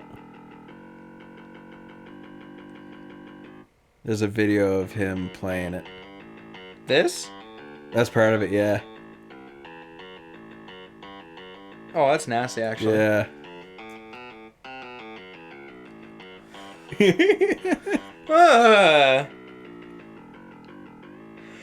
Oh, oh man. Oh, that's filthy. Yeah, that's actually filthy. That's always the sin. I'm like, man, you can't hear. But once you know what it is, you can hear it in the song. But it's not very prominent. Same with a lot of Led Zeppelin songs are like that too. Yeah. Where John Paul Jones is just kind of like in the background, and he's just like wailing away, but you gotta like listen for it. Yeah, if the bass isn't prominent, it's like, what are you doing? Yeah. Like that's the kick and the drums are supposed to be that, and the guitars are supposed to. You know, hug it together. That's basically what it should be. But if you got like a bass like in the back, I'm trying to think of another song where, like the bass is like really in the fucking back, or like not as easy to ear out. Susudio. Oh yeah. Yep. Oh my goodness. That song's so good. It's a great. I mean, all Phil Collins songs are great. Phil Collins just goes absolutely insane. Oh, yeah. He doesn't have to go that hard on any song. No. But then, when it comes to live, Lee Sklar just hates playing it live. Oh yeah, he's so good. He's fantastic. He's so good. Fantastic bass player. But Lee Sklar, the first time they played it live, he couldn't even figure it out. He just, that's when he went gray. it just started bastardizing it. Because originally it was it was a Moog. Okay, yeah, with a lot of filters and all that, right? And so he's trying to figure out, he's trying to hear it. He's like, what are these notes? What are these notes? So every time it's like slightly different, but like the main thing is like the bump, bump, bump, bump, bottom, Yeah. bump, bump, bump, bump, bump, bottom. Like that's very prominent. Yeah. But when it's anything else, no, it's different every time. Yeah. What's another one that's like very like, it's there, but you gotta like listen to it? Funk the Dumb Stuff by Tower of Power. Oh, okay. It's literally just jumping. Like the main gimmick is literally just jumping between F and G. Okay. And you got to like, when I did take bass lessons, the teacher Pat Riley was like, you have to play it light. Mm-hmm. You have to play it light. You have to fret light and you have to pluck light. I'm like, what? Because it's that's all it is. Yeah. Just root fifth. I was like, what? Like, why play light? I was like, what? What? I don't think I can do that because I'm playing fast. I gotta like dig into it. It's if you want, look up "Funk the Dumb Stuff" if you don't Yeah. know the song, and just listen to that bass line. It's like quiet, Yeah. but you hear like the roundness of it. Yeah. Oh, but it's just listening and then like listening to every other part of the song where it's just like, oh goodness, it's been a minute since it's been over a decade since I listened to it last, but it's just it's kind of there, but it kind of isn't. Now I'm so sensitized to the old recordings where the bass is just there. Yeah. Everyone just hears bass. Yeah. It's that actually also did help with ear training a little bit, trying to figure out songs. Yeah. Oh, yeah, for sure. Oh my goodness, I didn't like. I don't want to go look it up or try to figure it out, or if like, oh, there's actually no like charts or tablature like for it. you're like probably 8 out of 10 good chance you'll get the chord progression with if the bass is Yeah, prominent. you start hearing the notes, and you're like, okay, this is this key. Okay, Yeah. okay, that was a lot. There was a few songs, few Waylon songs that I was like by ear. Mm-hmm. And then a handful of the other ones, like, Are You Ready for the Country? Actually, I had to look at a chart. Because for the longest time, I didn't know about the F, F, D. Oh, okay, yeah. Yeah, I couldn't hear it. Yeah. What was a few ones that I was able to figure out? His cover of Tonight the Bottle Let Me Down. Okay. I was like, oh, that's D. Okay. This is a brand new one. McInnes and Sheldon have played it already, but you'll have fun. I think I put it in the Rocks Live set. Okay. It's his cover of Red Lane's Mississippi Woman. Okay. That one took me a minute. I had to constantly, I would play it, and I was like, something doesn't seem right. I have to go listen to it again, play it. Something's still missing. It was an A, but there was a G. Okay. And the G was so part of the whole song. Okay. Because it'd be like A, whoa, phone drop. The tempo was like, so it's literally A, G, A, E, A. And then second time around, A, D, E, A. Chorus, Oh, okay. G, A, G, A, G. It's just back and forth. It's G, A, and it's like... And I would always play D, because I heard, for some reason, I heard the D from the G chord. Yeah. And I was like, oh, it's just D major. Wait, something doesn't sound right. Yeah. I have to go back and listen. Same with One More Last Chance. I actually eared that one out. I was like, oh yeah, that's just D, G, A. And then there was a few times where I was like, wait a second, there's extra G's in the chorus. Yeah. So then I put it on every part of the song, and I listened to it again. I was like, wait, it's just extra G's in the chorus. Not extra G's in the verse. Fucking with everybody right now. I find, especially like with acoustic, like trying to pick out chords, like, and it all depends on the person. Because like some people like leave a finger down even if they're changing chords. So I like, can't even do that. I got all fingers at once. Yeah, so like they'll be playing like a D, but like they'll keep their pinky like on like high G, so like D sus or whatever. But then you're like, okay, they're playing a G, but it's like no, they're just still fingering a D. Wait, yeah. Like they just have like habit of like lazy chords, I guess you'd call it, or just I do that too. or just their style, yeah. Like I'll just play like and then they'll only hit the high strings, so like you're like, are they changing chords, or am I just like, are they just wanting you to think? Like you're changing it in your head, and it makes sense to the recording. There's a few songs like it'll be G, and then like they'll double up on the fifth, right? Instead of playing the higher octave third, so it'll be say G, B, D, G, D, G, right? And then you just move up 2 strings, and you're making a C shape, but you still have that D in there. So now you have like an add 2 or add 9, whatever. Like that's a big one that took me a second. I'd have to literally listen for bass. Yeah. Just to be like, what are we And doing? like your brain plays tricks, because like I was practicing for like a show coming up with another group, and the singer was telling the bass player like it goes like this, like like rocks back and forth, like do do do do do do, and like he was like, no, I don't think it does that. And like I was like, I don't think it does that either. I don't even think piano's like doing it or anything. And so we like listened back to the recording, and like luckily we had like the individual like instruments, and I wasn't doing it. But when you listen to the recording itself, it's like in your head, you're doing it, and like you want it to be there, but no one's doing it. And like everyone swore like the bass is going back and forth. He's like, no, I don't think it's going. I think it's just holding the note. So it's only when you like heard like just the instrument soloed, you realize that when everything together, it sounds like there's a bass going back and forth, just with like I guess how the frequencies are reacting. There's actually one song that we do, and well, there's a few songs. Like, I mean, Greg right off the bat, he was like, I can do the simple stuff. I won't do anything hard. So right off the bat, what was I thinking? Mm-hmm. What was I thinking is crazy in my opinion. Like, you need a 5-string, and it's just like you hit the root note, and then you just do something crazy, go to the next root note, do something crazy. Like, that's basically the song. It's a lot of crazy on a 5, and he's like, we're just going to do 4. And then another one that's really, like, we really, really, really water it down. It has to be Talk Good Boogie. Oh, okay, yeah. Because it's, mind you, it's country, just root, inverted 5th, root, inverted 5th. But there's occasional times where it's bum bum bum bum Yeah. on the bass. I'll sing. It's like, got me a habit that I surely gotta quit. Yeah. It does that. Yeah. I'm like, what? And it doesn't even sound like the bass anymore. It sounds like it's done on a U bass. Oh, okay. If you go back and listen to it, right? Because like, I mean, mind you, that was probably one of like the weirdest songs that we did, because it's like, talk good boogie, but you won't get down. 2, 3, 4. Tell me that. That took me a minute too to figure that out. But like just listening to the bass, it's just like every time the singing stops, it's just bum bum bum bum bum. It's just he'll always do something different, but it doesn't sound like the bass anymore. And this is like 80s, so technology has advanced. We're recording. It just sounds like a U bass. Oh, okay. It just sounds like not even like an envelope filter or anything fancy. It just sounds like a ukulele bass with fucking rubber strings. Sweet. It's so weird.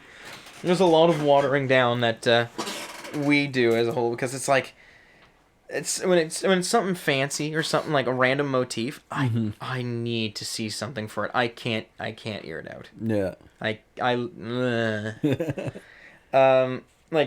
there's a handful of songs that I've learned recently, and it's like, oh, there's a guitar solo. Well, I'm gonna have to look at the tablature for this, and then it's like, can't be that hard. I look at it, it's like, oh, it's actually pretty hard. Yeah.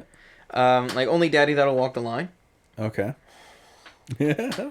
There was just a lot of like, do one thing with one finger, and then like constantly have another finger on like the other finger on standby, just to make sure. Oh, it was annoying. Like a lot of like. Yeah. It's like have one finger ready, and then like do your bend thing, and then the other finger comes in because it's going right again. Yeah. It's like I can't. Oh. Lonesome, Wandering and Mean, the last thing on the guitar solo, the first one at least, it's just like it does it again. Quickly do the little bend. Yeah. Legato off, next string, and then you got to play immediately right after. I'm like, I can't do that. I'm not that good. Oh dear. That's another thing. It's like me with like certain things on the guitar. It's like I want to like constantly do it to make sure I'm good at it, because it's like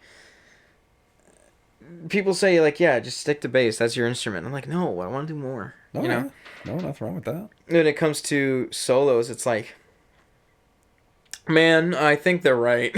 Oh no. Like trying to note for note certain solos. Like Only Daddy That'll Walk the Line took me like an hour or so. Lonesome, Wandering and Mean took me about like an hour or two. I can't even do Liza Jane or One More Last Chance. Oh, okay. I can't. It's crazy. It's all chicken picking. It's all crazy fast stuff. Yeah. It's all bends, legatos. It's all like jumping. I can't. Vince Gill was on. Had to been on some strong Adderall to do those solos. And he used fingers too. Yeah. Which is crazy. Oh man. I mean, I'll do hand with certain things. Like if I want a chicken pick, it's gonna be a little more prominent with my fingers instead of the pick. Like Brown Eyed Handsome Man. That intro. Yeah. Love that. It was originally done on pick, but I was like, I don't want to use other fingers. Yeah. I just want to pick, which is very beginner-esque. Like, oh, you got to use more fingers to play this riff. How about I just use fingers? Yeah. No pick. There we go. But it feels fun to chicken pick now. That's pretty fun. Yeah. There's it comes to the point. It's like, man, I like this song. We gotta throw it in the set. You know, as there like with other bands you were in, has it been like you have a set and all of a sudden next show is like a few months down the road? It's like, hey guys, we got brand new songs.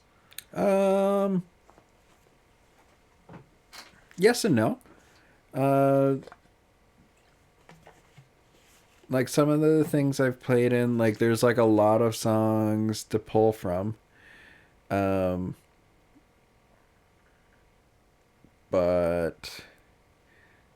you know, like if it's all new, usually there's enough time to get it learned. That made no sense what I just said, but To be learned. yeah.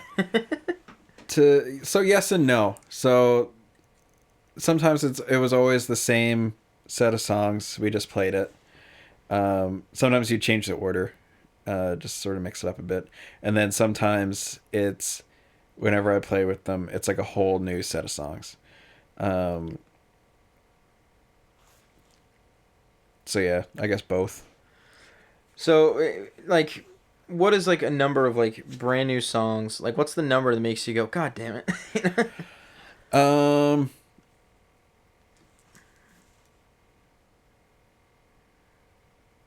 don't think there is a number. I think as long as there's a handful of ones I know I really know, then I'm okay with it. If I can start and end really strong, I'm happy. And then everything else in the middle, we're just going for it. That's well, I mean, I did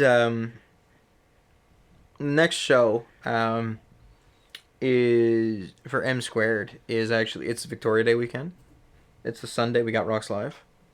There's a handful of songs. The reason why is because I just don't want to. I don't want to have that scenario again where it's like, do you know this song? Or do you know this one? It's like, oh no, we don't. We'll have to learn it. Yeah. I specifically was like, we got to do like one song from every artist that one girl asked for.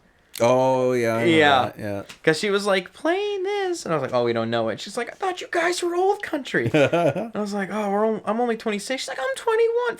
Oh, dear. There goes my excuse. Yeah. It was like, what was she giving me? She was giving me George Strait. She gave me Alan Jackson. She actually did a Waylon song, and that was I've Always Been Crazy. Oh, what else? I think she had Hank Jr. I think she also asked for George Jones. Oh, okay. Yeah, but I was like, the only George Jones song I cared to learn is "He Stopped Loving Her Today," which is so slow and sad. Oh, okay. Did not throw that in the set. It's just it's slow. I mean, McInnes obviously wanted to be like, hey, let's play "Signs" by Five Man Electric Band. Yeah. Like, that's not country, but okay. Yeah. Excuse to use the fuzz pedal. Sure. Oh, Michael Sheldon twisted my arm. He didn't really twist my arm. He just said it once, and I said, okay, fine. Highwayman. Oh, yeah. That's such a good... I mean, it's so laid back, too. It's just like... Oh, I love that song. Such a good song. And there's four singers now, so we can all do the parts. Oh, it's great. And then some fancy schmancy ones. I did one Alan Jackson song. It's Good Time, which is just a shuffle. Texas Shuffle. What I should have added, I didn't, but what I should have added was, Who Are You Thinking Of by Texas Tornadoes. Oh, I don't know that one. Oh, it was Freddie Fender. It was a supergroup that he made with, like, Noonie Rubio and some other musicians. Oh, my goodness. Who Are You Thinking Of is such a good song. It's their first song on their first album, and it's just all harmonies. Okay. It's so, so beautiful. And I actually twisted Michael Sheldon's arm to actually sing it with me. Oh, okay, sweet. The first time we did it live was the Folksel. And I was like, just here's Noonie's part. Just listen for it and just sing along to it. I'll do the harmonies. And a few practices. And mind you, we don't have an accordion. So I was just like, just harmonica. Okay, yeah, close enough. Close enough. Harmonica in G, just do that. But it was so... Oh, it was so tight. Oh, I loved it. I loved every second of the harmonies. I was like, these are good. And it was like very like pushing. I was like, did you learn? It was like on the last practice. I was like, did you learn the lyrics yet? He's like, yeah, let's try them. Let's try harmonizing. Oh. And then I was like, well, here I'll help you with it a little bit. McInnes went up to piss. And he comes back down. He's like, I'm hearing these harmonies upstairs, dude. Oh my goodness. Because like every time I'll always sing it like at an open mic or something, I always do Nooney's part. Okay. But I always want to sing Freddie's. And Freddie's is like up there. So when it... Oh, it was... I'm debating to throw that on the set. Maybe, maybe not. Probably not. Probably not. Maybe a cute little like trio show with just like Sheldon, McInnes, and I. I'll just be like, these harmonies are top notch, guys. Listen to this. Yeah. Let's. You don't mind if some white boys play a little Tex-Mex? Yeah. You know? Why not? But oh man, and the harmonica was great. The introduction to the harmonica. Finally, the introduction to the harmonica, and just M squared as a whole. Oh, I love harmonica. So good. Oh, it was great. Especially when we did Slow Rolling Low. Oh my goodness. Oh, I loved it. Oh, it was good. And then of course, obviously, just the steel making anybody cry. Oh yeah. Love it. It's just a weeping machine. It is. Oh my goodness. Oh, we played Weatherman. Mr. Weatherman. Okay, yeah. Oh my goodness. It was so sad. I was like, at the end of it, I was like, oh man. Have a tissue? I'm hearing the steel over there, just the acoustic guitar, and I'm just hitting the. It's just, I'm just, oh man. Give me a tissue, please. Yeah. Don't look at me like this. Amen. It's such. I think the set.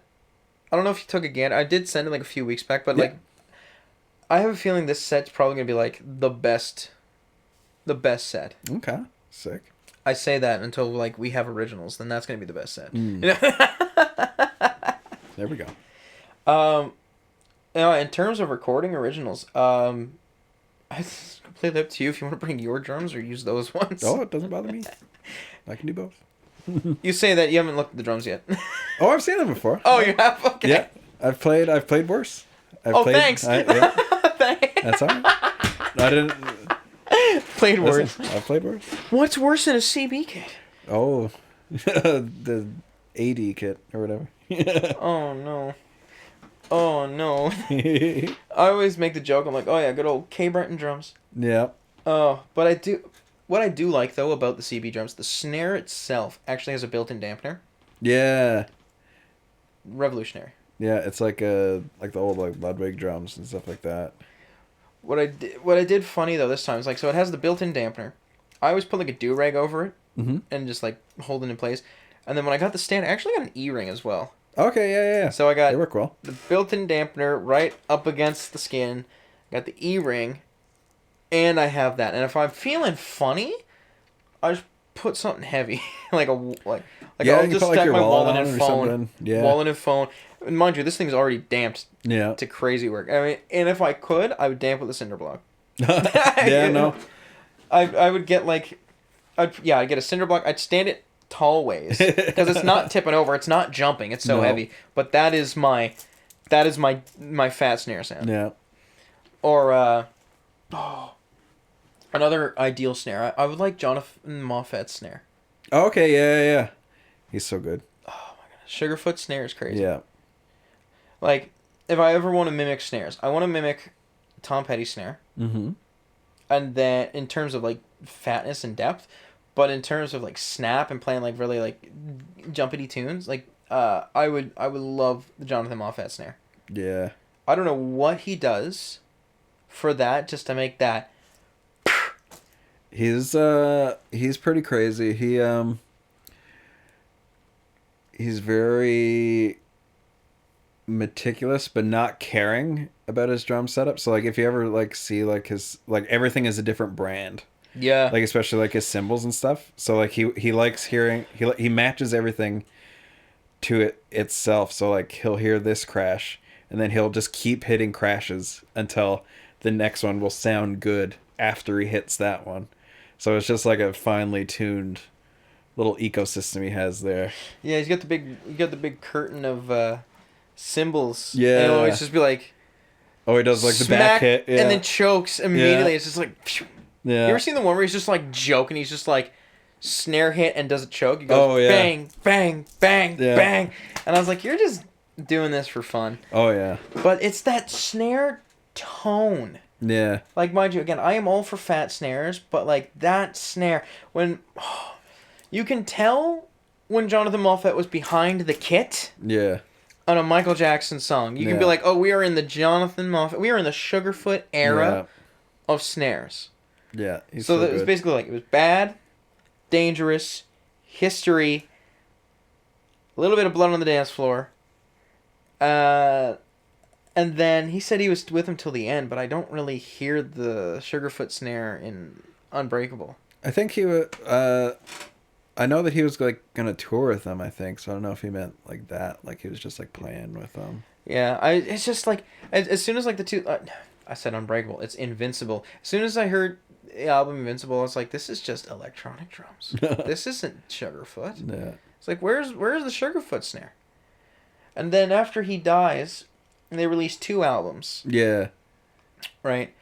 So I don't know why the first one that came out, which was just called Michael, got so lambasted by hardened critics and hardened fans. Oh yeah, that's like anything though. Which was annoying because like I enjoyed that 10-piece album. Now you can only get it as a 7-piece unless you bought a physical copy. Oh okay. And obviously big scandal. They had an impersonator. The impersonator actually was getting under legal trouble for impersonating. Oh okay. I don't know why. Entrapment maybe. I don't know. Like I don't know. there was an impersonator. He died. They probably put the impersonator in to finish up these Fill songs out that were lines, finished. Yeah. But you can kind of hear it. And then on top of that, they got rid of the songs that I personally liked. Oh okay. So Monster featuring 50 Cent. Okay. People hated that, which upset me. No, I'm not gonna be able to hear it. It's probably on YouTube somewhere. Yeah. Yeah. I think they kept the one with Lenny Kravitz. Okay. There was a lot of good ones. There was a few ones that I didn't care about because they were just like slow and just being like happy go lucky major key, and I'm like, I don't care about these. Like I want to be able to go like this, Yeah. I want to move.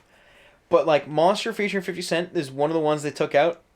Upset. They kept Lenny Kravitz, which was nice, but there was like a few more that I was like, these songs are actually hot. I like these. And then when I figured out, or when I recently looked at the album like a few years back, I was like, where are the songs? Where'd they go? Oh dear. They're gone. And then the second album, they had these all like fancy polished songs, and then that was only 8 songs. It's like, oh, 8-track album, kind of lame. And then you notice the next 8 tracks are the first 8 songs, but they say original version. Oh okay. Yeah. So I was like, this is... Some of the original versions were better than the new ones. Oh, okay. What I found funny was his his complete theft of Horse with No Name. Oh okay. Yeah. Called it A Place with No Name. Oh, okay. Well, he might have been fooling with it then. And, well, I'll tell you the similarities. So the whole song is just the verse.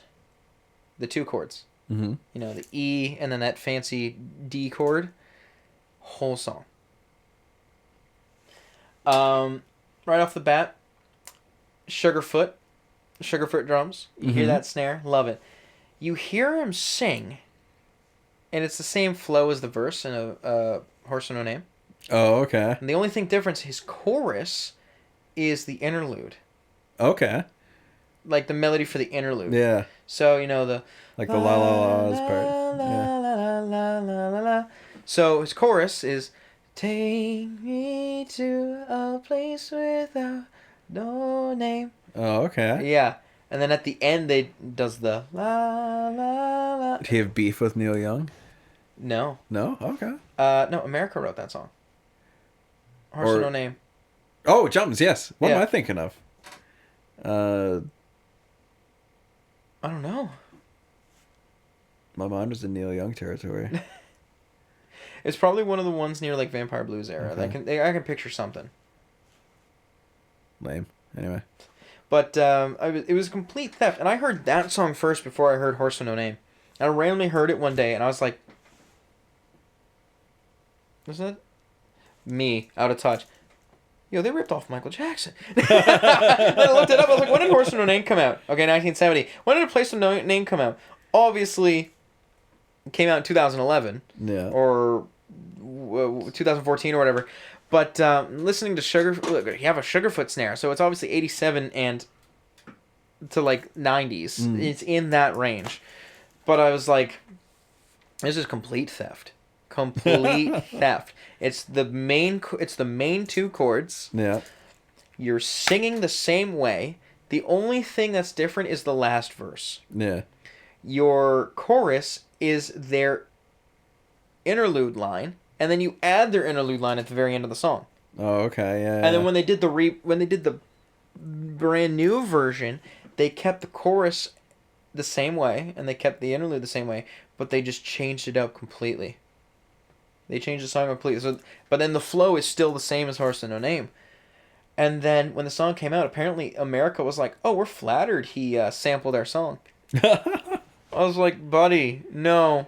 Yeah, I don't care. More of a, I don't care if it's Michael Jackson. Reinterpretation or whatever it's called. Like, I don't care if it's like MJ or whoever. That is complete theft. You can still sue the estate, buddy. Yeah.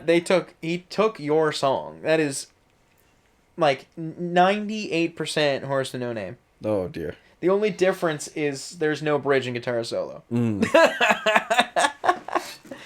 That's the thing. It's just like when it comes to songs, when it comes to songwriting, you got to think like, does that sound like that song? Yeah. Nah. I find if I ever come up with something cool sounding, I'm like, this has to exist. This has to exist. You ever see the It has video of to the be dude something. accidentally recreated the Office theme?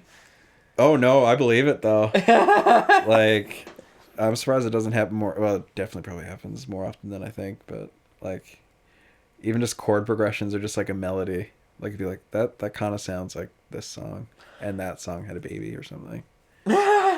What's a funny one is it's actually upset someone. This is a band that I was in back in like 2022, and it was the guys who got their stuff done with Mark Howard, and he was saying one of these songs, and he was showing me the chords, and I was like, okay.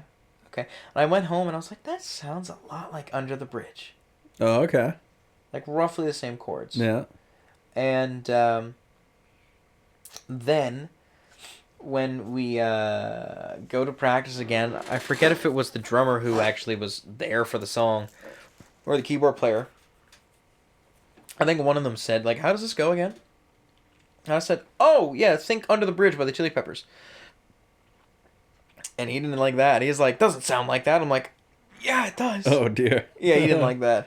He's like, doesn't sound like that. Kind of does. Oh, dear. So I told that to the guys of Jamming Through the Night when Jamming Through the Night was still a thing. And we made that joke. We just said, like, the song and Under the Bridge sound very similar. So when... I mean, the song isn't on streaming services anymore. If anything, he might get like 4 cents from me singing it. But Nick would play the verse for Under the Bridge. Oh no. He would play just jokingly. We'd be in this room. We'd just be playing. He'd play Under the Bridge. Then me and Jacob would go, when you play the blues, you ain't blue no more. And we'd just start laughing afterward, just being dear. absolute shit disturbers. Yeah. But we would never. We should have taken a video of it and showed him. That would have it would have upset him, but it would have been funny. We just start playing Under the Bridge, and then just, if you play the blues, you ain't blue no more. He would have told us to fuck off or pound sand. Oh, dear. But yeah, there's a lot of stuff. I mean, like, and you hear about these big lawsuits that do happen. You know, like Ed Sheeran, Marvin Gaye's estate, Yeah. Katy Perry, that one Christian singer. Yeah. Who else? Actually, Michael Jackson's been sued for song theft. But he was like, no, this song originally started from a beatbox that I did. Yeah. That's like, okay. And then he goes back and like, this is how the song started. Here's the song now. It's like, oh, okay. Okay. And then it makes you think like,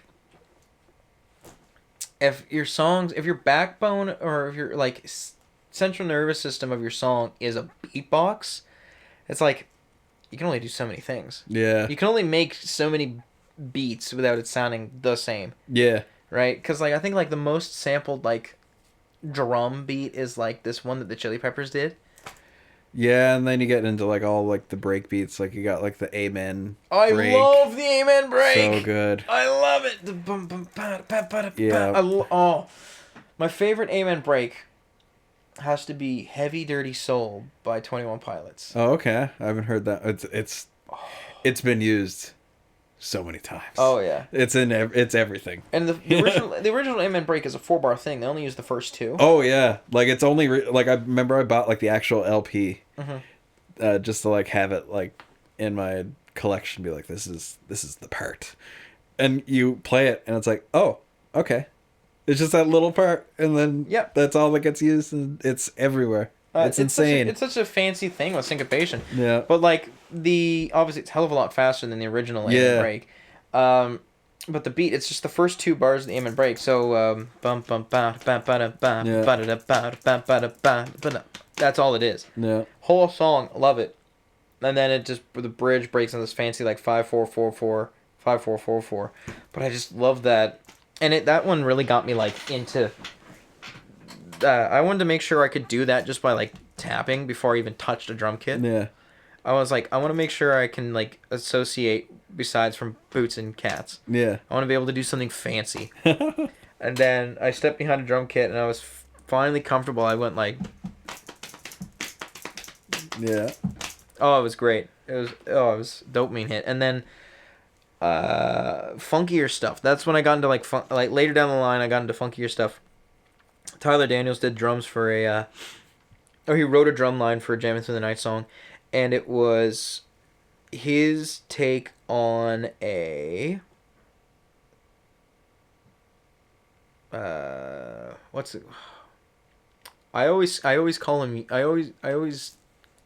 you his name, Steve Jordan. Oh yeah. Yeah, it was a Steve Jordan beat. It was like bum bum ka ba ka ba ba ba ka. And he threw that in there, but like, he did Ride instead, and then put all the ghost notes in. Yeah. But it was that bum bum ka bum bum ka, and I was like, I love that. And now I just like I'll occasionally just start doing I'll just start playing and occasionally just play it on the and instead of the beat itself. I'll just be like, and it's just you just start developing things, and you're like, man, I think I'm good at this instrument now. Yeah, there we go. That's basically how to always learning. Always learning. If you're not learning, then there's no point. Yeah, and you want to be able to do fast hextuplets or fast triplets or something. I think the scariest thing I need to get under my belt and stop being a little wuss about is Porcaro's drum beat to Rosanna. Oh yeah.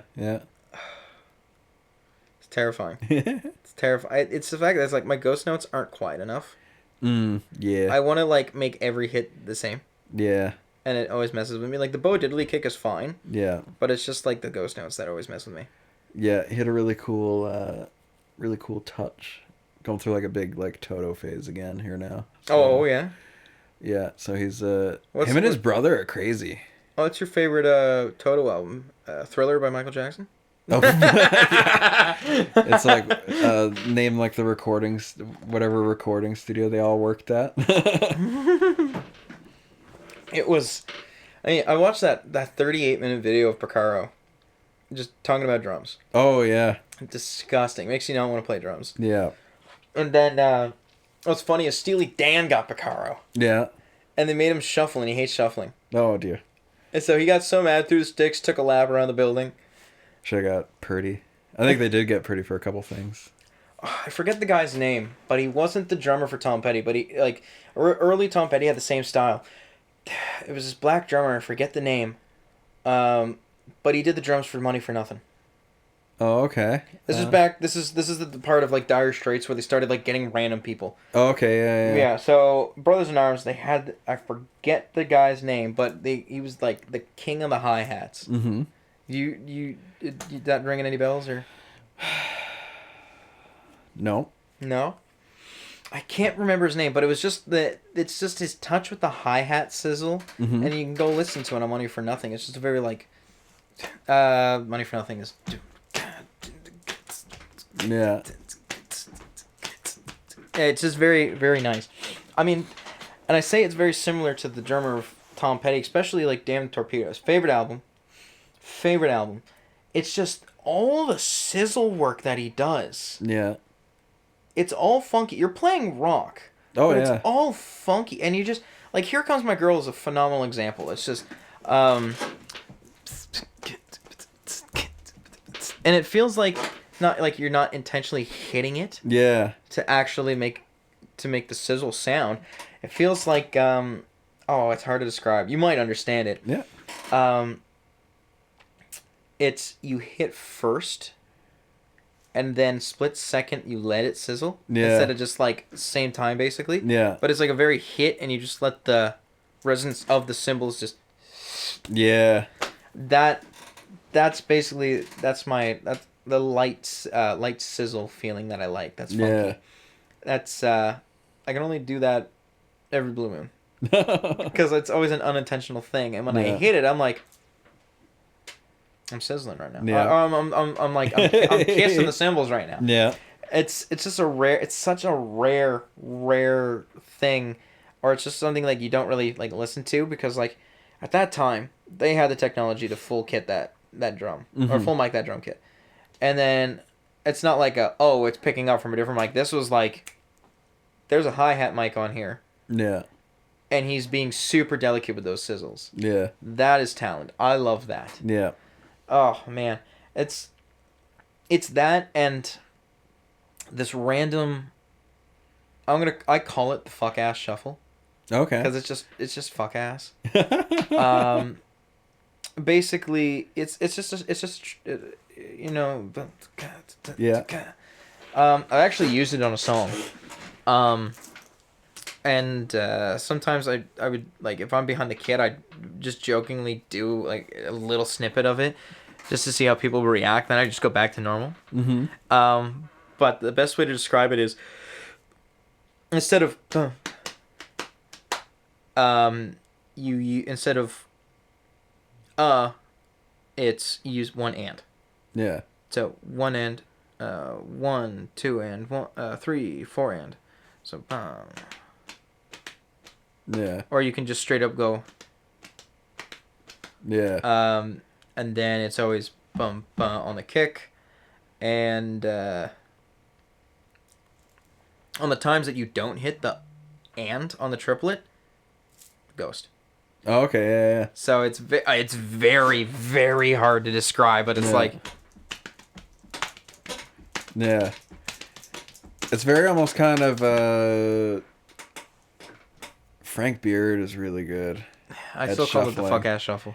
Yeah, but yeah, that it sounds a little bit like maybe what he does. Yeah, it is disgusting. Like if you're kissing these ghost notes, Yeah. cool. But like, mind you, everyone when they hear a shuffle, they think. Yeah. But I'm going. It's like almost like implied. It's very. It feels like drunk. Yeah. That's why again I call it the fuck ass shuffle, and I actually did use it on a song. Yeah. And it's just mind you, the whole thing was like MIDI, and then it was MIDI drums because I didn't have these drums at the time. Set up for recording, layered with other samples of kick and snare, and then layered with actually my kick and snare. Mm-hmm. So that part was fun because I was like, great. I'm only hitting the snare or the ba ba. I'm not hitting any ghost notes. Yeah. Because there's no way I can mimic these ghost notes from a MIDI channel or from a MIDI recorded drum kit. Yeah. So I'm just constantly staring. I'm just going. Same with the kick, just bum bum or bum. I had to like line it up. I was like, we got this. But it was just hearing the full thing in the final mix. It's just, you just hear this. When you think of shuffle, it's just dun, dun, dun, dun, dun, dun, just, Yeah. and it's just disgusting. That's the best way to describe it. Like, if I played that live, someone would look at me and be like, what are you doing? What's happening? What is... That's kind of in, like, you know, if you're playing, like, a swung song, you're introducing the whole bandmate, and all the bandmates, and then, like, everyone has, like, their chance to do something funky, or to do something a little different. That's where you do it. You're basically just utilizing the triplet differently. Yeah. Right? You're using the one and instead of the one and it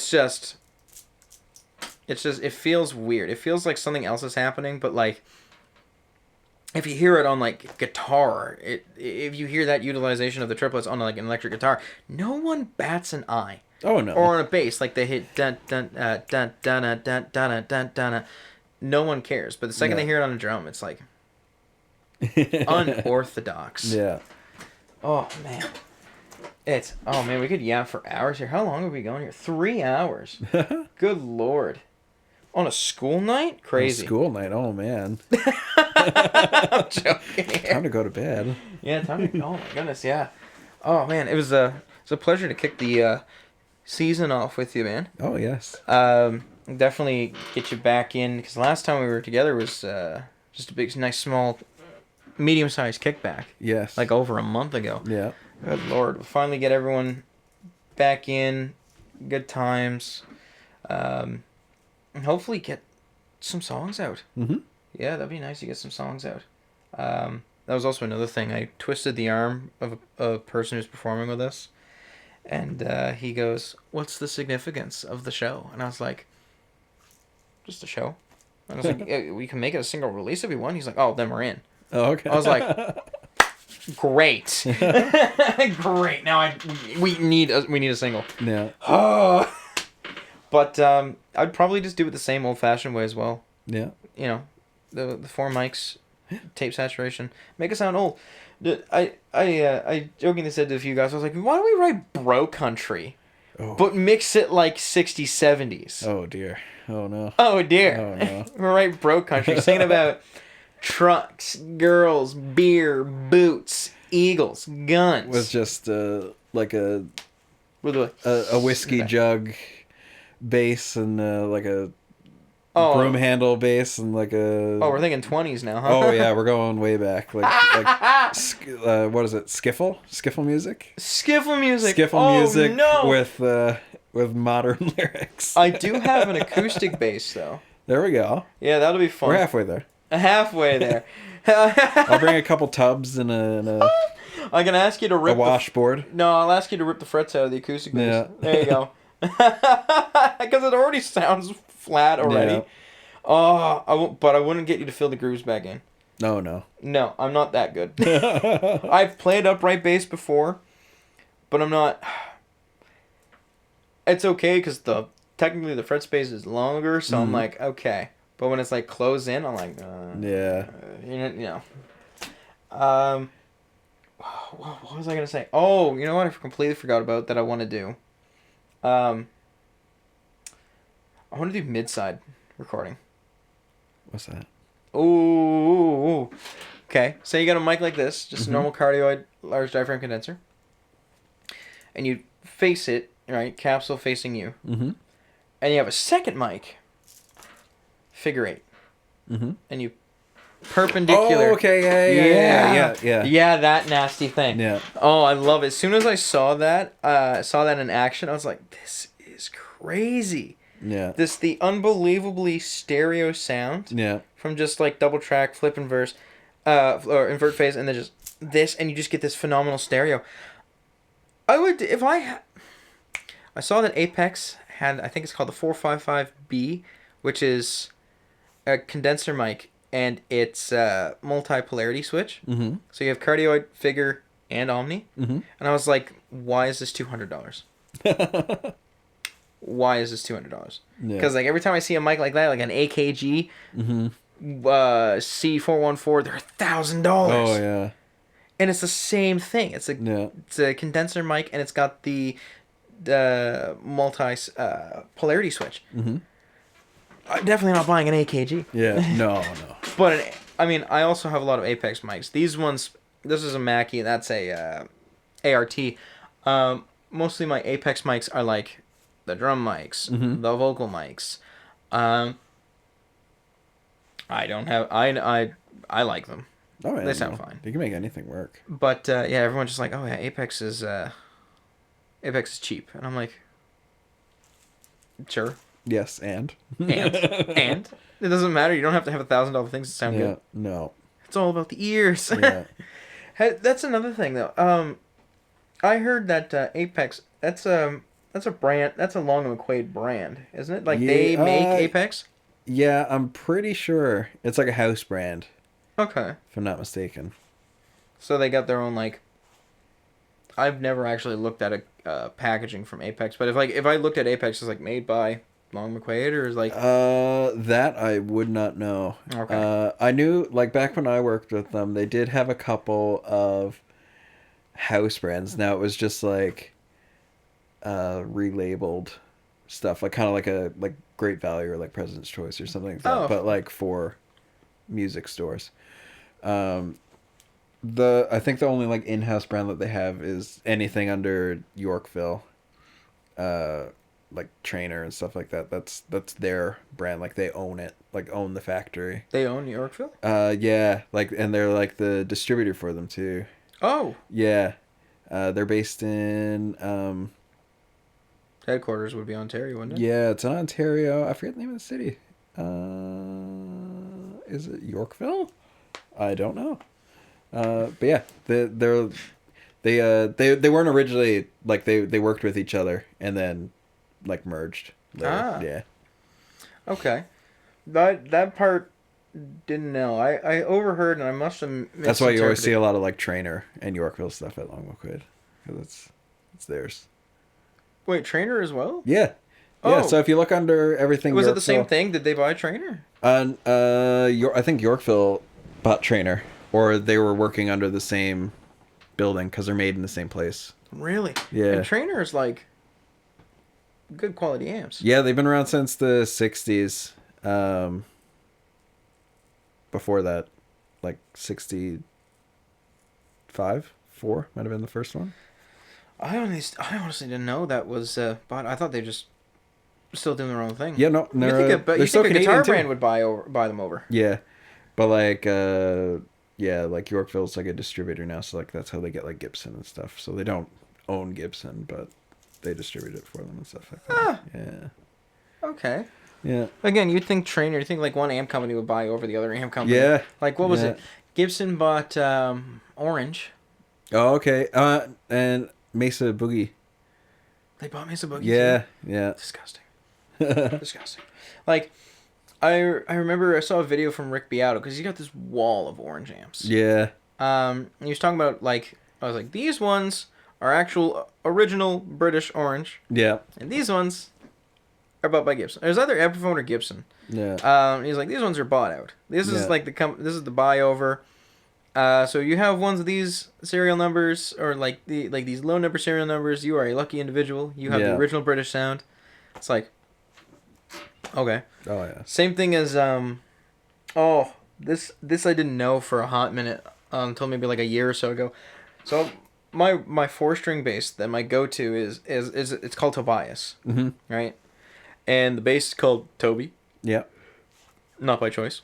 And I was like, I've never heard of Tobias before. Yeah, they're like a real like boutique small company, and then Epiphone but they're bought them. by Epiphone. Yeah, but Epiphone bought them over. Yeah. I was like, well, what? They are pretty boutique. Like that at the time I got that 11 years ago. That was $325. Yeah. Which is very cheap because if you look at Tobias's now, they're in the thousands, which is crazy. Yeah. The reason why I went for that one specifically, I was like, oh wow, I can, with Pinky, go to the 24th fret on the high string, and not have any like blockage, which was beautiful. I was like, this is nice. Yeah. And of course the jazz pickups. Yeah. Which was new to me at the time because all I had was like They're not soap bars. I don't remember what they are. I'd have to Like just like a humbucker style. maybe they're two rectangles, medium-sized rectangles, but they're like this. Oh, a P-bass pickup. P-bass? Yeah. On an Oscar Schmid? Yeah, it might be, yeah. Oh. Or at least like the P-bass like design of like a split coil flipped around. Yeah, it's two separate rectangles and they're just like this. Yeah. And I think bridge is jazz. I have to pull it out from over there Yeah. to look. But then as soon as I saw the double jazz just had a nicer sound. Mm-hmm. I don't know. Now I have this. Funny enough, I got this 5-string because one of my friends last year was supposed to join me on summer tour, and she backed out like 2 weeks before because of nerve pain. Oh dear. So I was like, well, I have a 5-string bass now. Mm-hmm. I have a 5-string bass. That's basically what it was. Now I have a 5-string bass. Yeah. That one, I don't even remember the pickups. I think it's the exact same way as well. It's an Ibanez. Mm-hmm. I don't even know what my own pickups look like on my bass. I just pick That's it up alright. and play it. That's all right. That's But- okay too. But tone is, tone is everything for me on bass. Same with guitar. Like I'm very picky with the guitar. Like, mind you, we're playing old country, so it's like need that snap yet roundness. When it comes to bass, I'm like, oh yeah, Motown tone. Yeah. Motown tone. Yeah. I'll always put like bass and treble on 7 and then like roll the mid off to 4. Oh yeah. Yeah. So if I want to, like, the Tobias has 2 different knobs, one for bridge, one for neck, and then there's a like basically like a amplifier, like keep it in the middle, one way for one or the other. If I slightly up the bridge one, crazy slap tone. Mm-hmm. Put it all the way down, pluck tone. Yeah. Those tones where you can like do both, like phenomenal. Like it sounds fat when you're plucking, but it sounds nice and punchy. But then when you get up to like the high frets, it just sounds like it's farting. Yeah. You know, like those, like you can get those on Ernie Ball's, Music Man's, or you can get those on J basses. Mm-hmm. That's the best way to describe it. Like just sounds like it's farting. Yeah. And then obviously if you rip the frets off, then every note just sounds like that. Yeah. Yeah. It's a nice sound, but at the same time it's just like I will not think of anything different. Oh man, I never know how to end these things. Oh, that's all right. Oh man, that was.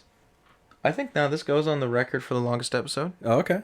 Yeah, I think you're first place holder for the longest episode now. Oh, there we go. I think the next one was 254.